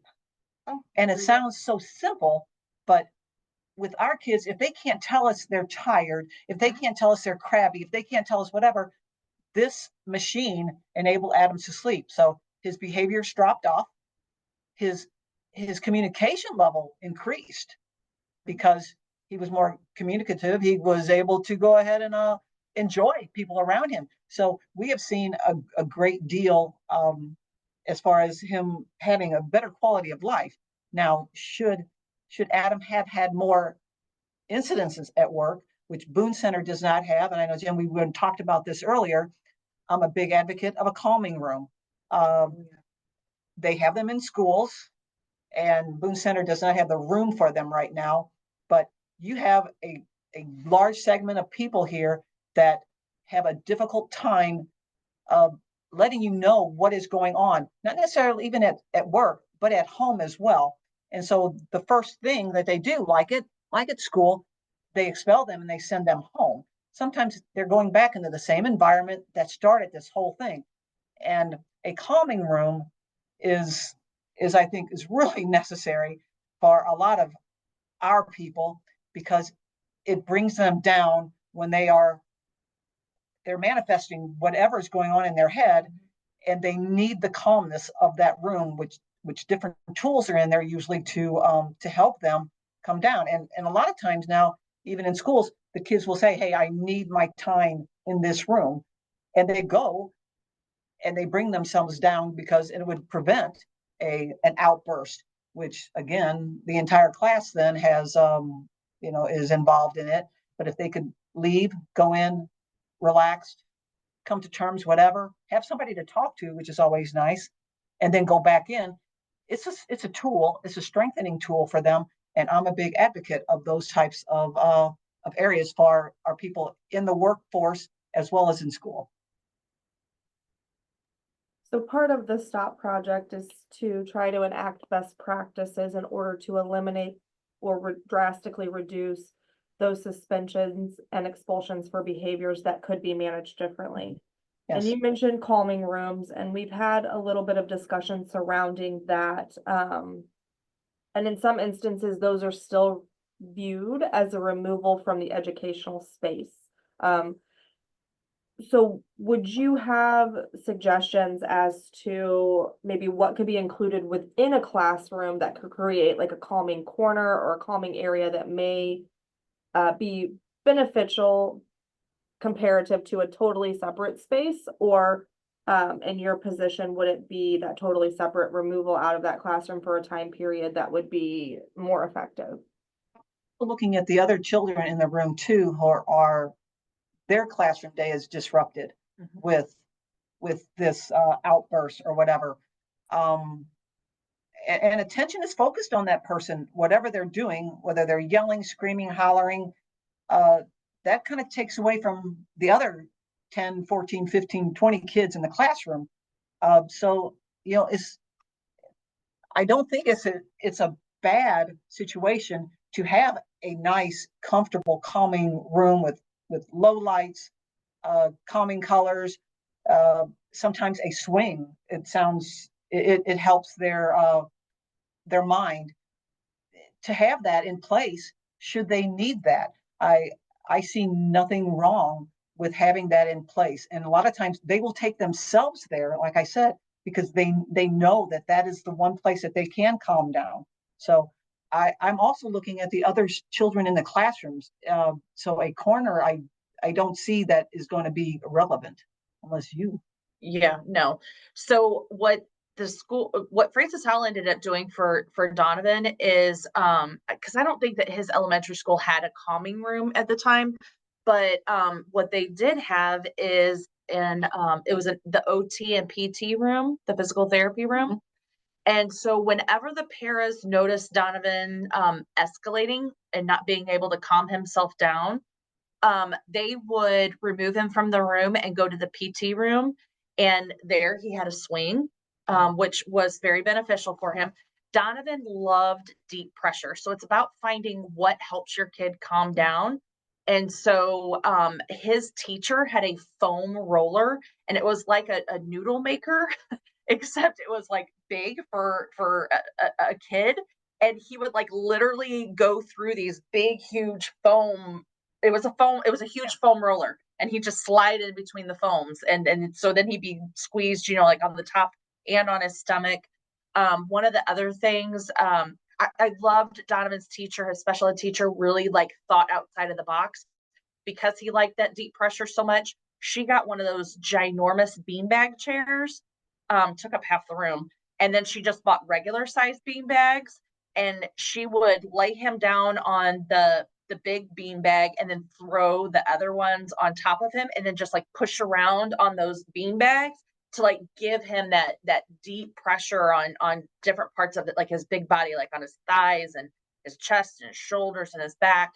And then because he was such a deep sensory kiddo, they also had this, it was a flat I don't know how to describe it, but like here's a clipboard. So it was like a clipboard that had wheels on the bottom of it. And so it was just like the small wooden thing with the wheels on the bottom. And they would have him lay down on that and on his stomach. And then he had to like crab crawl Like a down the hallway. Yes, like a mechanic's crawl thing. Yeah. So it was just thinking outside of the box for those times when you could see him getting dysregulated. And so before those behaviors came, they'd take him straight to the PT room. Right. So we got physical therapy minutes built into his IEP so that we could prevent those behaviors from happening by just giving him a 10-minute break. And like they didn't let him go for long periods of time. It would only be for like 10 minutes. But sometimes just the special ed teacher coming down to the classroom with that roller pad, and him going down to the room, swinging for 5 minutes, and then taking it back to his room, then he was fine and he could concentrate in school again. The classroom is disrupted anyways. Right. Time frame. It's not like he is missing out on anything while he's going through this. It enables other kids to continue on and for him to learn how to control, to know that this was a safe spot for him to go to. So weighted blankets is another thing. Oh yeah. They like the weighted blankets. So I am I think it's not good to try to work with a child who is manifesting behaviors that are not that should not be in the classroom with all the other students there. And it can also make the other students start to build up their senses as well. Have anxiety, like, Yes. when's Donovan going to blow his gasket That's again? right. That's scary. And that is something else. If they're removed into a place that they love to do, like you said, 5-10 minutes, they're not spending the day there, and then they come back and they start learning how to go ahead and cope. And that's a great tool for them to know that these are the things that bring me down, that make me go ahead and calm myself. That's a really big thing for a child with special needs. Yeah. And also when Donovan was younger, he would put a lot of weird things in his mouth. And so when he was like in kindergarten, first, second grade, like I said, early intervention, he would have chewies that they would give him. And basically it was kind of like a pacifier, but it was like super hard material. And sometimes just biting down on that was something enough to soothe him so that he could concentrate in class. And that didn't bother anybody. And then Jerry had mentioned the weighted blankets. Donovan did not like the weighted blankets, but he liked what they called a bear hug vest. And it was basically this very elastic like vest that fit across his chest, and then it strapped around his body, and it was just like constant pressure on his chest and back, and he could sit still with that on. I think if you've gotten anything out of Michelle and I here is that each individual is so specific for what their needs are and what will calm them down. And you almost have to try to find that area that will work best for them. Adam has a spinner. Adam will take a weighted computer edge with something on the end of it, and he'll just spin it. And for him, that's his relaxation mode. And we found that earlier on. So now we have 1,000 computer things. We buy them, we cut them up, and we give them to him. Whatever his calming methods are, they're specific to him and specific to the next child has something as well. And so a teacher, when they find out that specific tool for them, that's groundbreaking for that child to know that, that's what they can utilize to go ahead and use that tool to continue on with the classroom is whatever they need. And it's a great tool for them. So yesterday we talked with FACT about finding out the full portrait of a child and learning those individualized things that are beneficial for moving forward. Unfortunately, for a lot of us on the call working in like the juvenile justice space and things like that, especially in a detention center situation, you're having to do some like immediate interactions with people that you may not have had the ability to do that deep dive into. I would be interested into your thoughts about how can you implement maybe a calming room or calming tools in a detention space while still providing that safety and security of that space, as well as thoughts just for those very first few moments about how do you begin that process to interact and learn from the individual who is the expert of themselves, right? How do we start those conversations in a positive way when maybe you're set up as a juvenile officer who or a law enforcement officer or something of that nature? So that very first interaction, tips to how that looks. Be calm. The calmer you are, the calmer they can become. It may take them a few minutes to tune into you, but I would say anything calming. And I know that this is silly and it's not readily available, let's be honest, but if it is, giving them a stick of gum so that they have something immediately to concentrate on an activity, as opposed to Redirecting. redirecting that behavior, distracting them, and taking them away from the anger and giving them something that gives them something to do. Even tactile, yes. Yeah. Obviously any kind of soft, because if you're in a detention center, you don't want to give them anything hard that they can throw at somebody and hurt them with. But like some kind of squeezy thing. Because let's be honest, like depending on your kid, I mean, if this is like a super fast, violent outburst, they're just going to spit the gum out at you. So that may not be the best of things. But if it's something that you have time to de-escalate, I think that is a way to capture their attention and redirect them. I think it's imperative also to go ahead and get as much background information as you can on this child, because you're spinning your wheels. If there is a technique to calm them down, you don't know about it, but their teachers know about it. You would hope their parents know about it.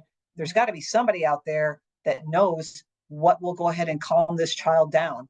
And I think that is that's the first and foremost thing, is to find out the background as to what does calm this child down. Yeah. And something as simple as taking them for a walk. So like in the detention facility, I know you can't take them for a walk outside, but you could redirect that kid to a gym to walk around in the gym. And like and have a conversation, bouncing the ball back and forth between one another. like I said, anything to redirect that anger and that frustration is going to be key. Thank you for that.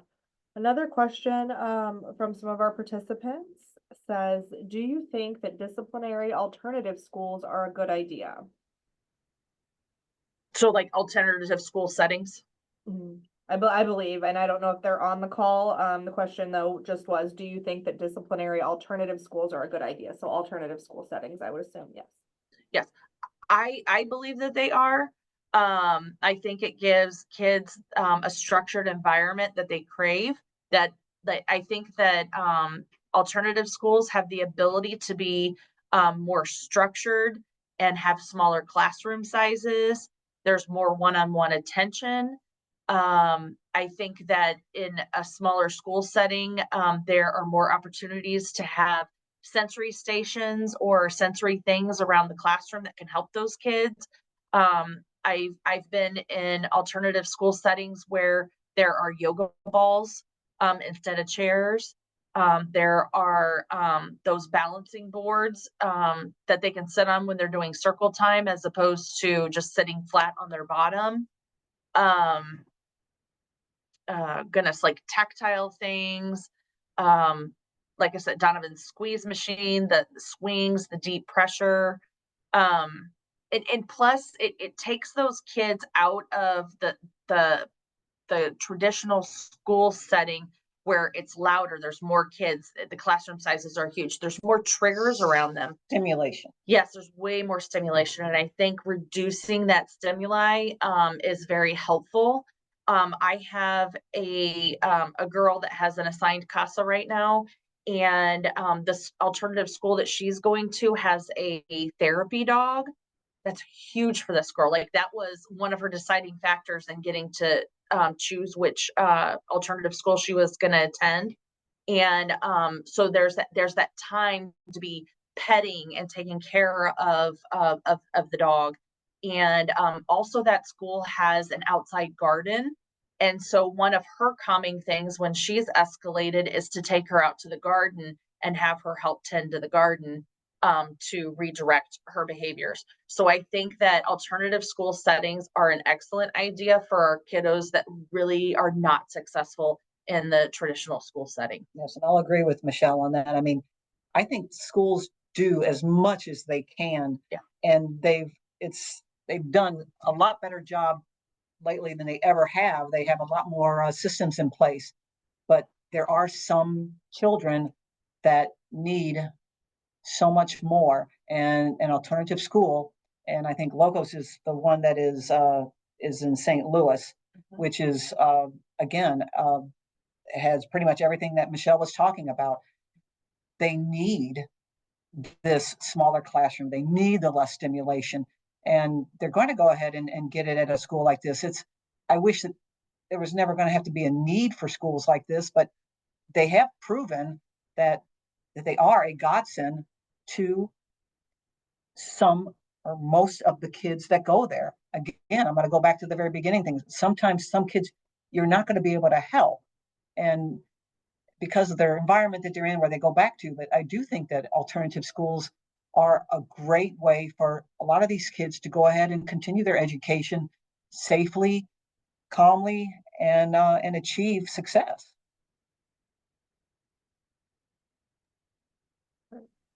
Another question that was posed is what other factors should be considered when evaluating problematic juvenile behavior? I wrote down a bunch of things. Let's just start with their home environment. Sure. Are they living in a two-parent home? What does that family dynamic look like? What does that family makeup look like? So in my home, I'm a single parent. So Donovan was always being told what to do by a female. I was in charge of his daily routine. So then he would get to school, and then there was all these other women that were in his life telling him what to do for that routine. And every once in a while, he would just be steadfast and defiant and like crawl underneath the table, and they could not get him to come out. And what they found is one of the gym teachers was male, And if they brought that male role model in to redirect him, he would pop up from underneath the table like right away.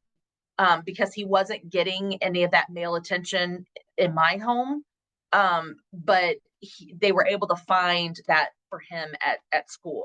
So like I said, the gym teacher didn't have to be brought in often, but there were a handful of times that they did seek him out just to give Donovan that one-on-one attention, and Donovan responded well to it. So, you know, looking at their family makeup, is there domestic violence going on in the home? Is there abuse and neglect happening in the home? Is your kid's medical needs being met? I recently had a case where a kiddo, he was 5 years old. He was, I wouldn't say he was nonverbal, but he did a lot of grunting and pointing to get his needs met. And he just was not very social at all. And so pretty much everybody was like, "Ooh, maybe he's autistic." Well, when they took him in for a physical and they did his hearing test, he failed his hearing test because he had wax buildup that was so terrible in his ears that like he had to go to an ENT to have his ears cleaned out. And then all of a sudden his vocabulary exploded and he started communicating better, and he wasn't acting out as much because he was increasing his verbal skills. So like it's things like that, or like with Jerry talking about Adam with his sleep apnea. Like, is your kid getting a good night's sleep? Like that's a huge thing. And that was cured by or fixed by getting him a sleep apnea machine. So yeah, medical needs. Does your kid have food insecurities? If they're not getting fed at home, or if they're always worried about where their next meal's coming, they're going to be stealing food from school constantly. And then back to your kid getting a good night's sleep.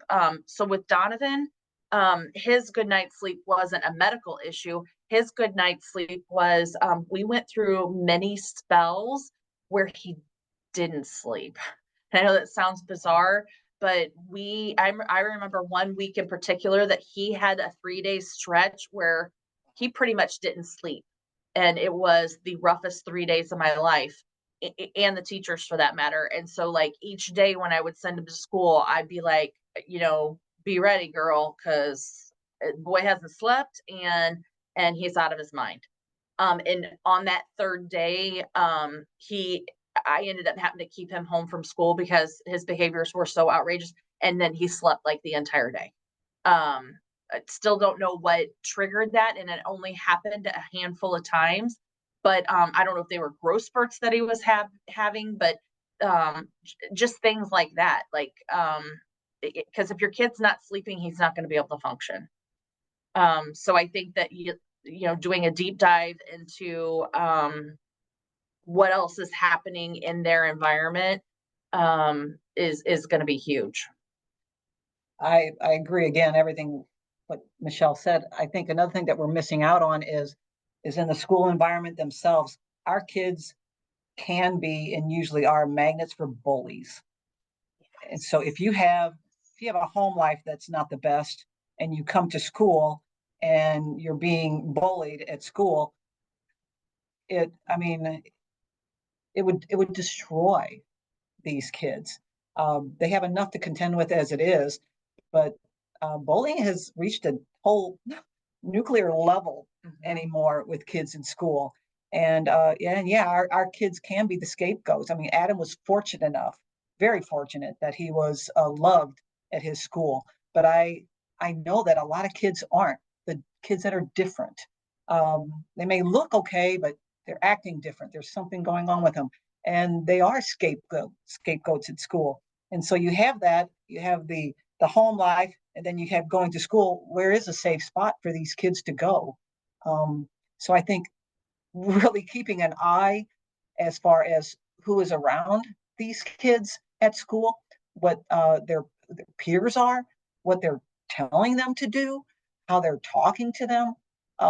My big thing in school always was, as much as Adam pretty much did his own thing, my whole persona was trying to educate the kids around Adam. And that went miles into into him having a great school year. I would talk to the teachers. I set up buddy programs with Adam so that he had buddies that went with him. With a lot of these kids have never been around somebody with special needs, and especially at that time. And so Adam had a partner at the weight class. He had a partner that went to lunch with him and walked into the classrooms. And these kids grew more with Adam, and Adam did more for them in a lot of ways because they learned empathy and compassion. And it's something a lot of these kids don't have a lot of because they've not been around people with special needs. And so there's a story Adam he was gaining weight, and so he was drinking sodas all the time. And I'd say, okay, he doesn't need any more sodas. We weren't giving him any more money to buy a soda, and so he would still come home with sodas. And so I text the teacher and I said, what's going on? Or back then wrote in a notebook. Yeah. And I said, what's going on? Well, they followed him and they found out that Adam would stand in front of the soda machine, and the cheerleaders, who he adored, would come up and they would say, oh, Adam, you don't have any money? And he'd shake his head no. And so they would put money in. So Adam every day was getting sodas. But it showed, they grew up with Adam as well. Yeah. And that's important to see him being treated well, and other kids watched out for him. And so, that I think is a really big part of who the peers are in their school, and how they're being treated in school. It can be devastating. It's devastating for a quote unquote normal child, what they can go through right now in school. But you throw a special needs kids in there and what they can do to them and how they treat them, it's scary. And so, yeah, that would be, again, something that should be looked into strongly. Yeah.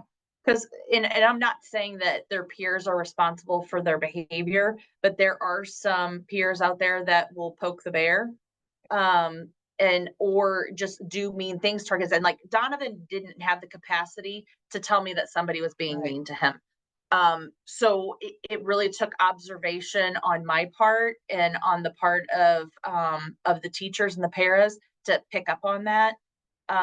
And like Jerry said, educating your kiddo's class on your kids' special needs, consistency. Again, like my son went to the same elementary school the whole time. He went to the same middle school the whole time, and then moved on to high school with all of his peers. So by the time they made it to high school, everybody knew Donovan and knew what his diagnosis was, and knew how to interact with him. I myself partnered with the special education department where each school year, all the way up through like third grade, I think it was, I would have Donovan's special ed teacher take him out of the room, and then I would come into the classroom and read the kids a book about my autistic friend. And it laid out his behaviors. It laid out why he acts some ways. And so it made the kids really understand how to better communicate with him. And, but yeah, there's still those outlier peers that will, shove him off to the side and butt in line in front of him. I observed that many a times. But then there'd be a little mother hen that would come behind and be like, hey, you can't do that to him. But like, if somebody wasn't watching, Donovan would get knocked out of line, and then you'd see him shove that person. And so he's getting in trouble for physically shoving someone because somebody pushed him out of line and nobody observed it or came forward to say anything about it. And then he gets punished. So keeping an eye out on the environment is key. And then making the peers or helping the peers be educated on your child's behavior is important too. And I know that's a real big bone of contention. I know there are tons of parents out there that don't want anybody to know their kid's diagnosis and think it's none of their business. But I'm a very transparent person, and I figure as many mother hens as I can have out there keeping an eye on my kid, the better. So that's just my stance as a parent. Perfect. Yeah. Adam is, Adam, I don't have to be transparent with Adam. Adam has downs. You can see that he has downs, but you have somebody like Donovan, handsome young man, And then if he has behaviors, it's uncomfortable for people. They don't know what to do. Yeah. And so how he grew up with his peers and the ones that are taking care of him, it's paramount for them to go ahead and know him as a person. So I hear you talk a lot about relationships, and for restorative justice, that's really the foundational building blocks of that practice and forming those relationships. And so not only, as I spoke about before, can we do a restorative justice circle to repair harms that may have been caused, but we can also early on do those community building circles. We make mention in our training a lot of our kindergarten classes and saying like, asking questions each day, like, do you like cats or dogs, or what's your favorite superhero, or things like that. Do you have any maybe inclusive questions that could be asked to a whole class to help explain or include individuals who may present differently to your, like you said, quote unquote, standard student, to help create that culture in school of acceptance and belonging? Go ahead. Well, I mean, like with Donovan, he looked just like all of his peers. So when he acted out or when he ignored a friend or when, because let's be honest, I'm sure he took other kids' toys when he wasn't supposed to, because it took him a while to learn how to share. I think just educating those kids and letting them know, because a lot of kids, like Jerry said, aren't exposed to special needs kids, so people don't know what to do with them.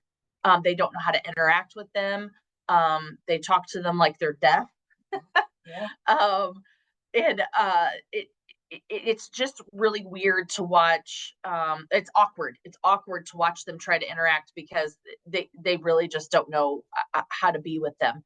But there were, in my observations, because I went up to the school a lot just so that I was there and I was involved. I watched a lot of peer interactions where some of his peers got on his level for communication. Donovan, it took him a very long time to get his speech build up. And during that time, he scripted a lot, which was really weird. He still does it today. So he watches movies or TV programs and he memorizes the storylines. And so he talks to you through storylines. Or when he is self-soothing himself, he will script. So he will just start doing a narrative of a movie. And I have seen a couple of his peers along the years script right along with him, or try to figure out what movie he's trying to script so that they can ask him questions about it. I always tried to make sure his peers knew that it was okay to ask questions and it's okay to try to get Donovan to engage in something. And if he chooses not to, then that's fine also. But it's really nice when you do invite him to come along for something. And if he chooses to participate, great. Otherwise, he might just stand on the periphery and watch the activity happening, but he still gets to be part of it. So I think that just answering those kids' questions helps them be more tolerant, I would guess you could say. Donovan has he has younger twin brothers. So Donovan's 21 and my twin boys are 17. And my twins are so they could pick an autistic kid out of a room with their eyes closed, and they know exactly how to interact with them, and they're very tolerant of them. While if an autistic or a special needs kid is having an outburst in the classroom, Gus and Grady are super in tune to remaining calm, not getting excitable over that kid acting out, and they're good at de-escalating their peers that are having a hard time.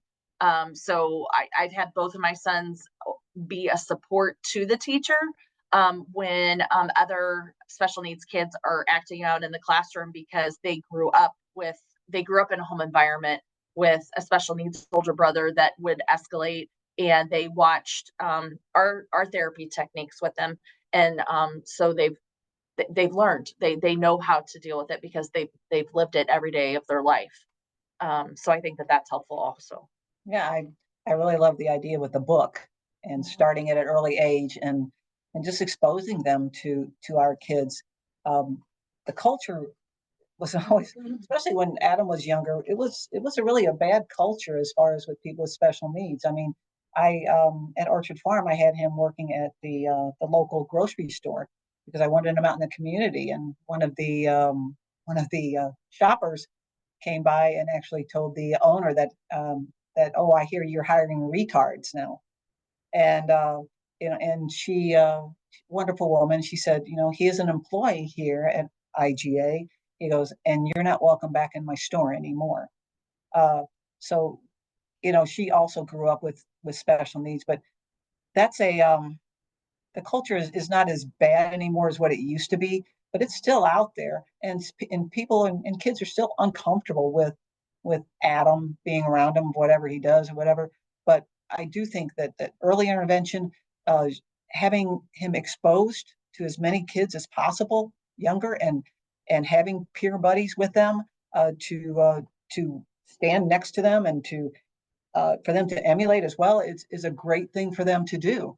I don't know what else I could have done for Adam as far as to go ahead and have him included and be comfortable in the community, other than what I did when he was younger. And even to this day, there are still people that come up to him that recognize him in the grocery store when he was younger and say hi to him. And that makes me feel good because I know that he was a part of their life for a little bit and they remembered him positively. So I've heard you talk about de-escalation techniques with peers and even with professionals, as well as maybe the great strides that we've made in language and terminology to being more inclusive of everyone. Another question that was posed by some of the people on our call today include what trainings should police officers receive before they are deployed to work with children in schools? And that could either be our SROs, or if you could speak to what training might be needed for law enforcement if they are on a call out into the community and are aware that they may have a situation that involves somebody in a crisis. Sure. So, as many are aware, there's the CIT training, which is the crisis intervention training that most of our police officers, I believe most of the ones in St. Charles, our county, are all trained in. Yes. I think that's the key to getting like that first line of defense out there. And then if you're going to be an SRO officer, I think that even beyond the CIT training, that they need to take some extra trauma training, just so that they have more hands-on tools to dealing with special needs kids or behavioral kids, and getting them to de-escalate. And then having a training where they're more aware of developmental disabilities and like an awareness to them, and knowing what things that they could possibly be coming up against in working with special needs kids. And then I know that your question was what training should they do beforehand, but I also think that there is not only the key of being prepared into going into these schools and working with behavioral children and special needs children and well, your atypical children also, but once they're in the schools, I think it's super important for those officers to visit the special education rooms, visit the alternative classroom settings, so that those kids in those settings learn a positive police interaction. Because the way the media is these days, and let's just be honest, kids that are in foster care, their dealings with the police have been negative. I've been taken away from my mom and dad. I watched my mom and dad go to jail. We got pulled over by the police. So all of their interactions are negative with the police. And I think that it's really important to build positive relationships with police officers so that those kiddos can learn how to interact with police officers in the future. And a big, my example for you for that is something that happened to Donovan. his SROs have always gone out of their way to form a relationship with Donovan. They call him by name. When we see them in the community, they talk to us outside of school. So Donovan has always had this positive interaction with police officers. And we had a negative happen one day. I got pulled over for speeding, and Donovan sat in the back of my van flipping out. And the whole time he's like rocking back and forth. We're going to jail. We're going to jail. We're going to jail. And so, after I, gave my license and registration and talked with the police officer, he let me off with a warning, which I greatly appreciate. But I had to ask him, I was like, I'm going to roll down the window, and can you please talk to my son that's in the back? I go, he's autistic. I go, and he's very worried about going to jail today. I was like, so can you please reassure him that this is not an incident where we're going to go to jail today, that we were given a warning. So, and he was very open to that, and he complied, he helped me with that. I rolled down the window. He leaned into the window, said hi to Donovan. He reassured him that, yes, I was speeding, but that he had talked to me about it and that I wasn't going to do that in the future, and that we were not going to jail that day. So that was a very, it was scary for Donovan in the beginning, but we ended it on a positive note so that he wasn't scared of the police officer. And then last year, Donovan had another run-in with the police that only involved himself.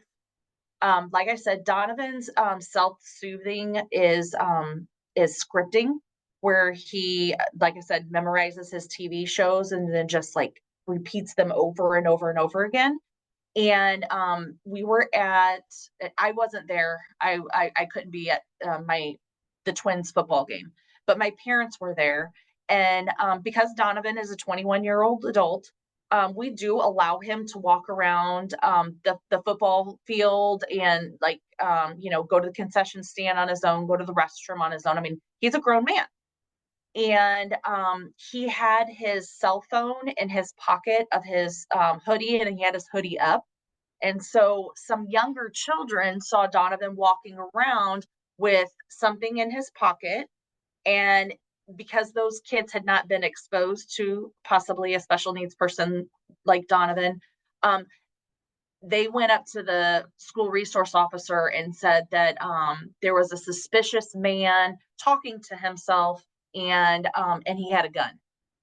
So that police officer went and observed Donovan, and he, because he has had the CIT training, immediately knew that Donovan was a special needs gentleman, and that he needed to approach him in a different way.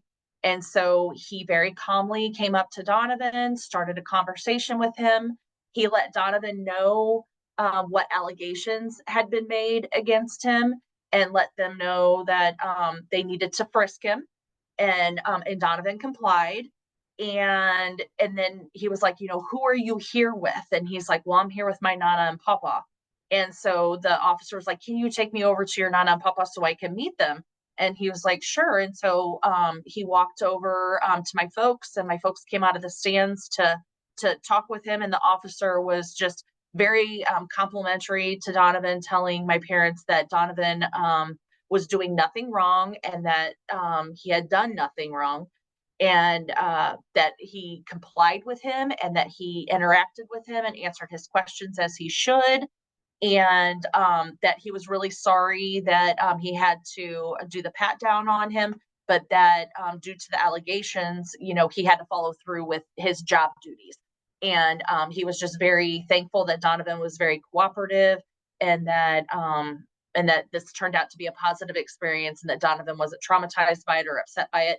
Because later that evening, when my parents brought Donovan back home and let me know about the interaction, when I went to go talk to Donovan about it, he acted like it was no big deal at all, and that he didn't, why are we even talking about this? Yeah, it was handled very well. And I think that all started with his interactions with his SRO teacher or officers in his school. Like, had he not had a positive interactions with them and had positive relationships with them, I think that both those incidences could have gone very different. Like, I mean, Donovan could have been tased, he could have been thrown down to the ground, he could have been handcuffed, but because he was comfortable with police officers and because he had positive interactions with police officers, he was able to comply with his directives, and it turned out to be a good situation. So I think that just getting our SROs and our police officers educated and informed on trauma and on developmental disabilities is the key to our kiddos having positive interactions with police from here forward.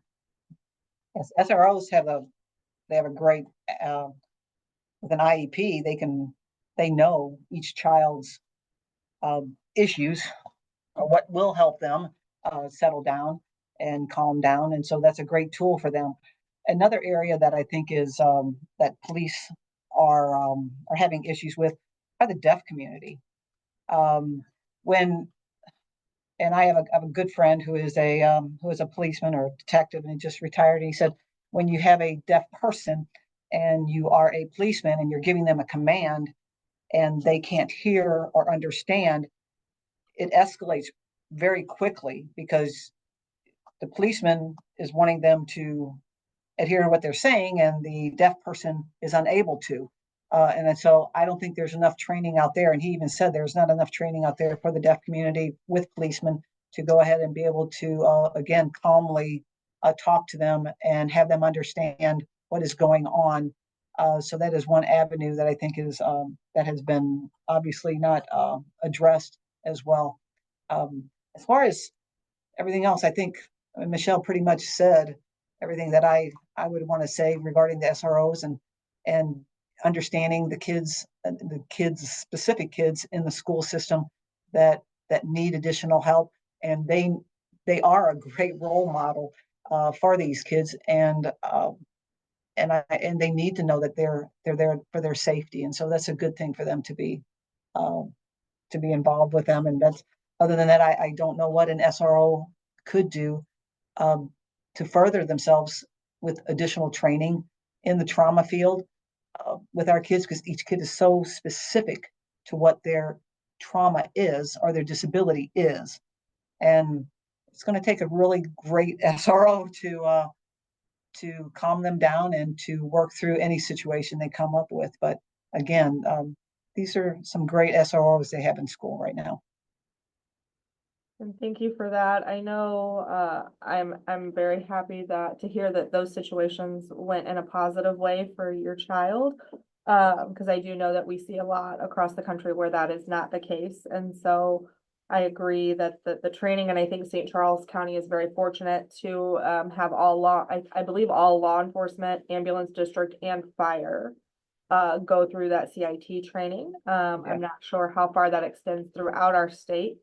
But would definitely like to see that. But continued awareness, or perhaps like more community education events and things like that could continue to help with those problems that we see that come up. Another question that was posed, and I think you've touched on this a bit, but if there's anything else you would like to add, is what were your experiences working with the schools? Did you guys have a good relationship, or was that a struggle, or what did that look like? So my experience was excellent. Donovan attended Francis Howell, and he started in the early childhood centers. And I think that early intervention at the early childhood centers really helped his vocabulary burst. It helped his peer interaction burst. When he was 4, he was placed in a specialized autism classroom that on Monday, Wednesdays, and Fridays, it was just 6 autistic children, and there was 5 paras in there. So every kid had a one-on-one on Monday, Wednesdays, and Fridays. And then on Tuesdays and Thursdays, mainstream peers were brought into the classroom so that our kiddos would learn how to interact with their mainstream peers. And from then on, it just carried on to the elementary school and on to the high school. I think I felt that every teacher that came in contact with Donovan was genuinely cared about him. there is something to be said for people who are passionate about the work that they do.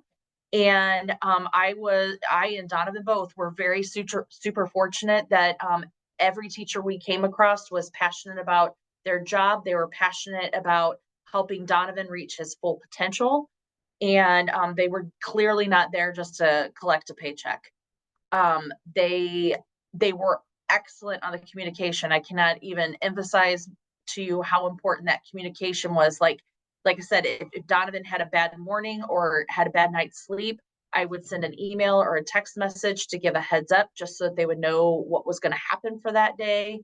The teachers were wonderful about pictures. I know that that sounds ridiculous, but Donovan could never come home and tell me about his day. And so periodically throughout the week, I would have a para or a teacher that would take a picture and send it to me so that Donovan and I could have a conversation about that particular picture to talk about something that had happened with his day so that we could carry over his positive school experience back home and talk about school and talk about, like the good things that he did that day. Because we don't want to always just be disciplining them for bad things that happen at school. We also want to give them positive reinforcements for their day also. And Francis Howe was excellent at that. Francis Howe was excellent at including Donovan in activities and giving him fun jobs to do. I know, like, maybe they weren't fun jobs, but they were jobs that he looked forward to. In high school, he was the kid who put up the flag every morning, and he was super serious about it. And he put it up every day, and you could not disrupt him while he was doing it. One of my coworkers happened to be going out to the school to meet with a kid on a diversion conference, and Donovan was on his way out the door to put up the flag, and she said that he didn't even say hi to her when she said hi to him because he was on a mission. He had to get to that flagpole to put his flag up. But they allowed him to, put up the flag up each day. They allowed him to work in the cafeteria. He got to be the French fry guy. And all those interactions were positive experiences for him to interact with his peers and his teachers. And I just think that he got a wonderful education through his school district. And I am super fortunate that he was at a school district that had enough services in place that I didn't have to seek therapies for him outside of the school setting. So he was able to get that PT and OT while he was at school. And it's not something that I had to carry over into the evening time to get him those services. So my experiences were excellent. My later experiences were excellent. When Adam was little, it was not the case. I was told that basically if I thought he was ever going to read or count currency or anything like that, or drive a car, it was never going to happen. We subsequently moved from St. Charles, and we spent some time in Mason, Ohio, where I kind of got a lot of my hands-on training as far as how to deal with the schools from a great special education teacher up there.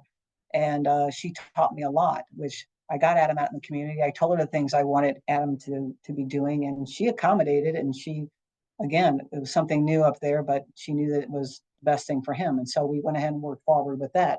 When we came back from Ohio, I went ahead and interviewed schools before I went ahead and decided on a place to live.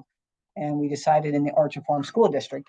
And they're a rural school district. And so they accommodated everything that I wanted for Adam. I came in with a fairly ironclad IEP, and we strengthened it even at Orchard Farm.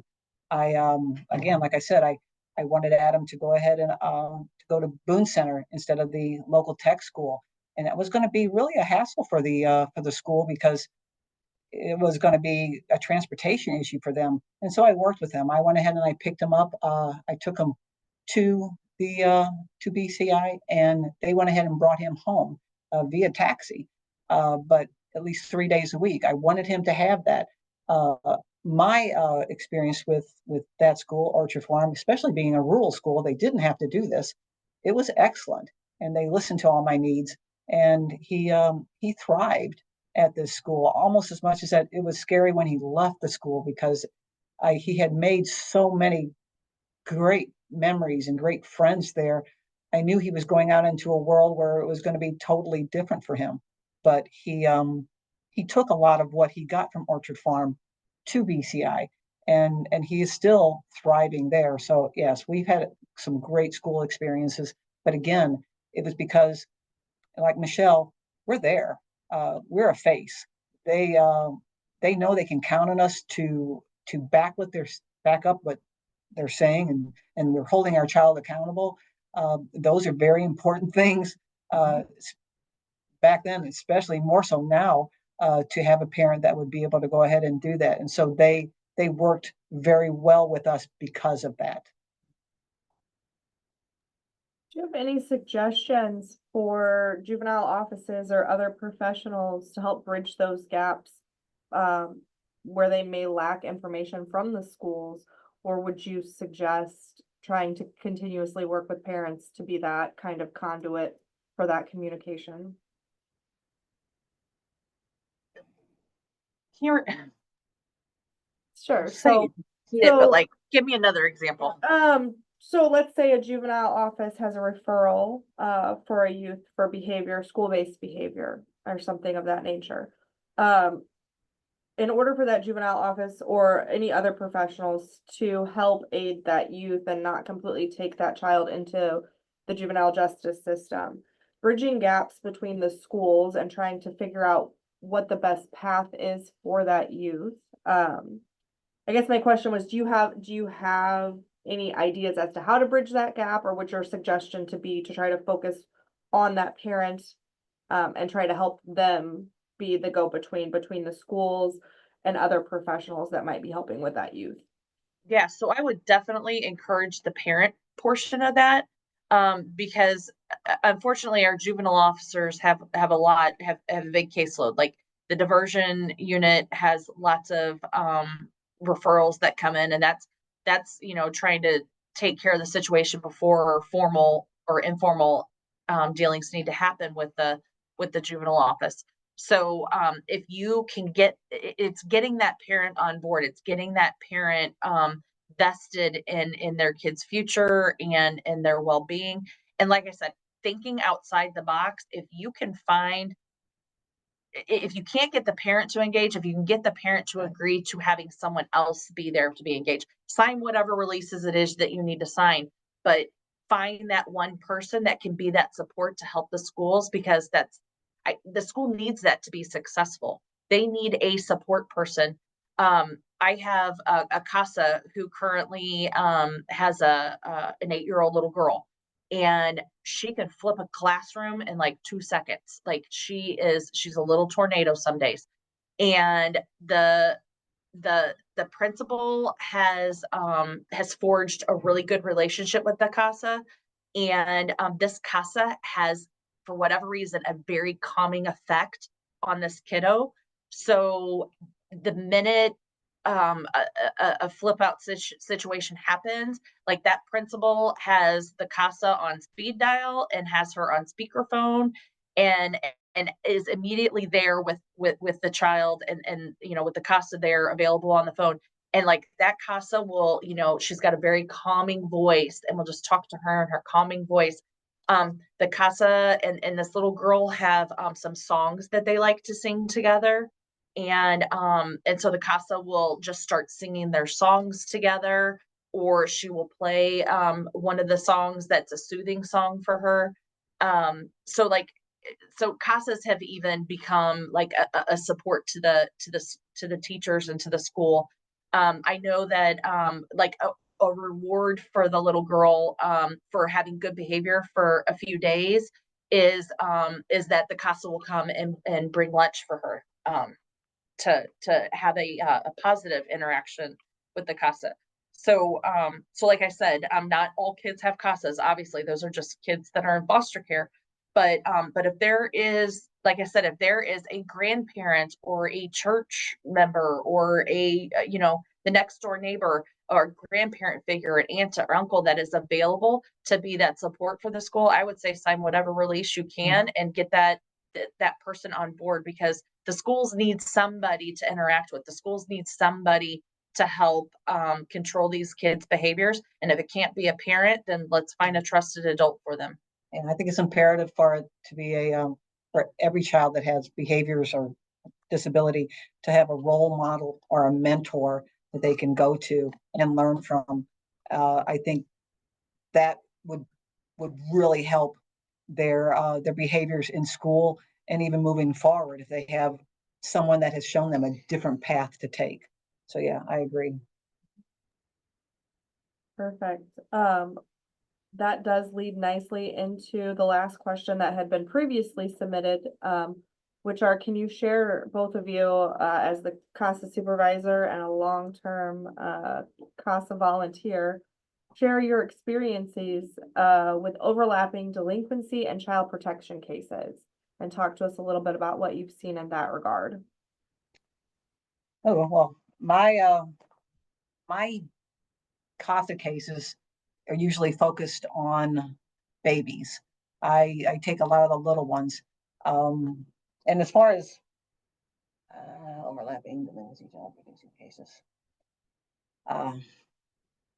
and I deal a lot more with the parents, with the foster parents and things like that on helping helping their infant child getting the services that they need throughout this process that we're going through, and that's where my strengths lie. I think is with them. I did have my first case was a sexual abuse case, and she was 12 years old, and that was a really a tough case. But I couldn't even, I don't even really know how it would factor into what. Sure. So I have more examples She just has- because I'm supervising all the CASAs. So, you know, I have the one example of the CASA that partnered with the school in order to be that person that's there to help calm that kid down. I have another CASA, it's a husband and wife duo. And, you know, we're in a crisis right now with social workers being overworked and having high numbers and not being able to maybe necessarily attend to phone calls from the school. And so my CASAs have stepped forward and been that liaison between the schools and kids that are in child protection, because, you know, they start with these bad behaviors at school and then therefore that tumbles into delinquency behavior. And so I honestly, I coach my CASAs to support the kids no matter what they are going through. So yes, I do have some kiddos that have had stealing charges, and you know they're going to get their consequence through the juvenile office, but they're also not necessarily getting a consequence from the CASA, but the CASAs address those things. Like they don't just let that slide. Like, you know, stealing is not tolerated, and anything that we can do to support our kids being productive members of society. Like if you want something, then let's find a way for you to work to it so that you can get it. I've had some kids that have picked up some drug charges or alcohol charges, curfew violations. You know, when those situations happen, we address them. Like there's not, like the CASA is not a punishment for the kid, but they are a reinforcement for better behavior. So my CASAs do stay involved with their kiddos no matter what delinquency matters happen to come up. We don't necessarily like it. We don't condone it. That's for certain. I'm not gonna lie. I had a CASA whose kid picked up a marijuana charge, and she had called and consulted me about being really afraid of transporting that kid for fear that he would drop drugs in her car and what the repercussions would be for her. And so her and I processed that together, and it has not been an issue. And that kid went through a drug treatment program, and the issue was resolved. So like I said, we remain involved and we remain a support. We don't condone the delinquent behavior, and we try to be a support to change that behavior so that it doesn't occur again. Right. And I know that we have a little bit less than 15 minutes left with our time with you. I just want to speak to the fact that a lot of what you've said today mirrors a lot of the philosophies that we talk about with restorative justice, where we hold accountability for events with not excusing behavior, but it does help to explain maybe some of the behaviors that we do see. And if we have a better understanding, and law enforcement and our schools have a better understanding of individuals who might do things differently than what is considered normal, we would reach a better outcome overall. And restorative justice, as I mentioned before, foundationally is work on relationships and building those cultures. And so if we can continuously use those practices to set us up for success, it also provides individuals who actually care about others. Because with restorative justice practices, if you're not in it for the right reason, the others involved can always tell and call you out. So our youth will know very quickly if their DJO or other professionals don't care about them in a true fashion. But most importantly, it provides the opportunity for everybody to have their voices heard in these situations, and making our kids the experts on their lives, and allows them to have a plan for their future. So I will open it up to the rest of the participants to see if anybody else has any questions that we did not already cover.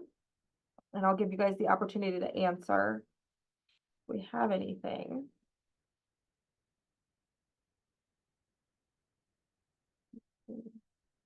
I am not seeing anything else. And so I will thank you both for your time and your expertise and your advocacy for your children and for our CASA program and children all across our court system and throughout the state.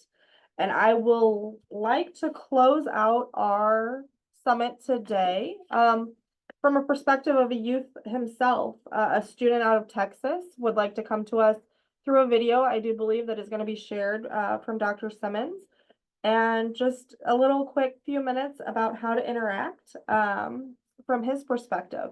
And please, before you go, take a moment also to note Liz has put the link for the survey for our conference as a whole in the chat.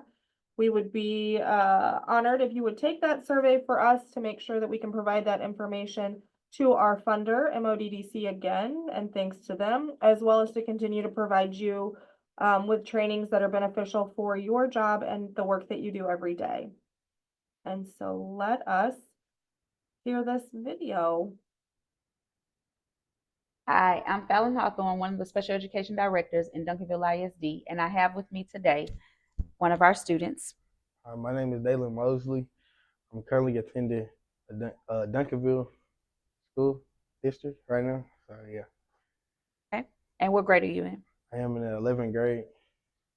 So right now we know that you all are sitting at a conference, and one key factor that you will need to know about Dalen is how do you interact with him outside of the school setting. His IEP, his individualized education plan, is not visible.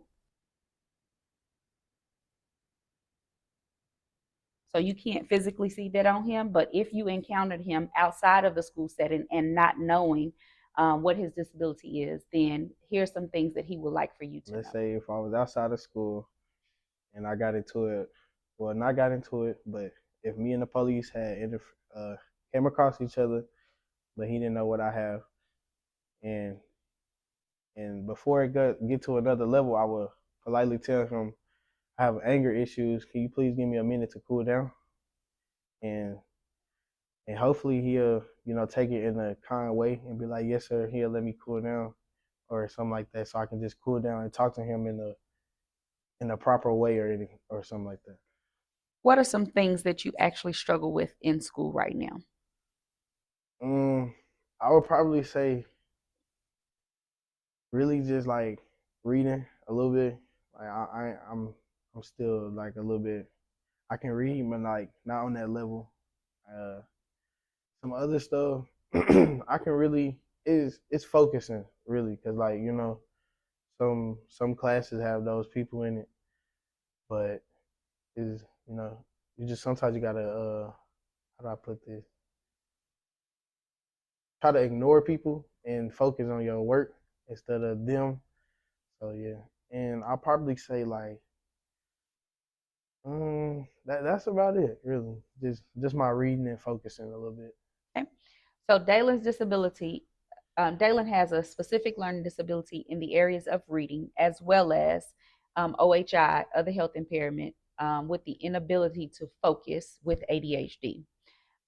So this is why he's trying to use his words or wants you to know what it is that he's in, if he encounters or interacts with you all outside of the school setting. How do you deal with him? One thing that I clearly heard him say is, would you give me some time?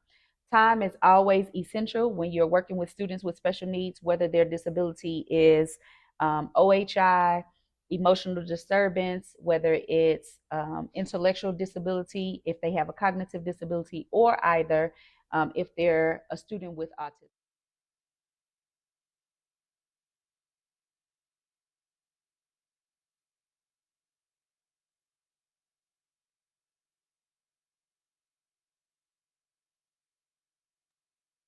Thank you for sharing, Dr. Simmons, and thank you all for being here.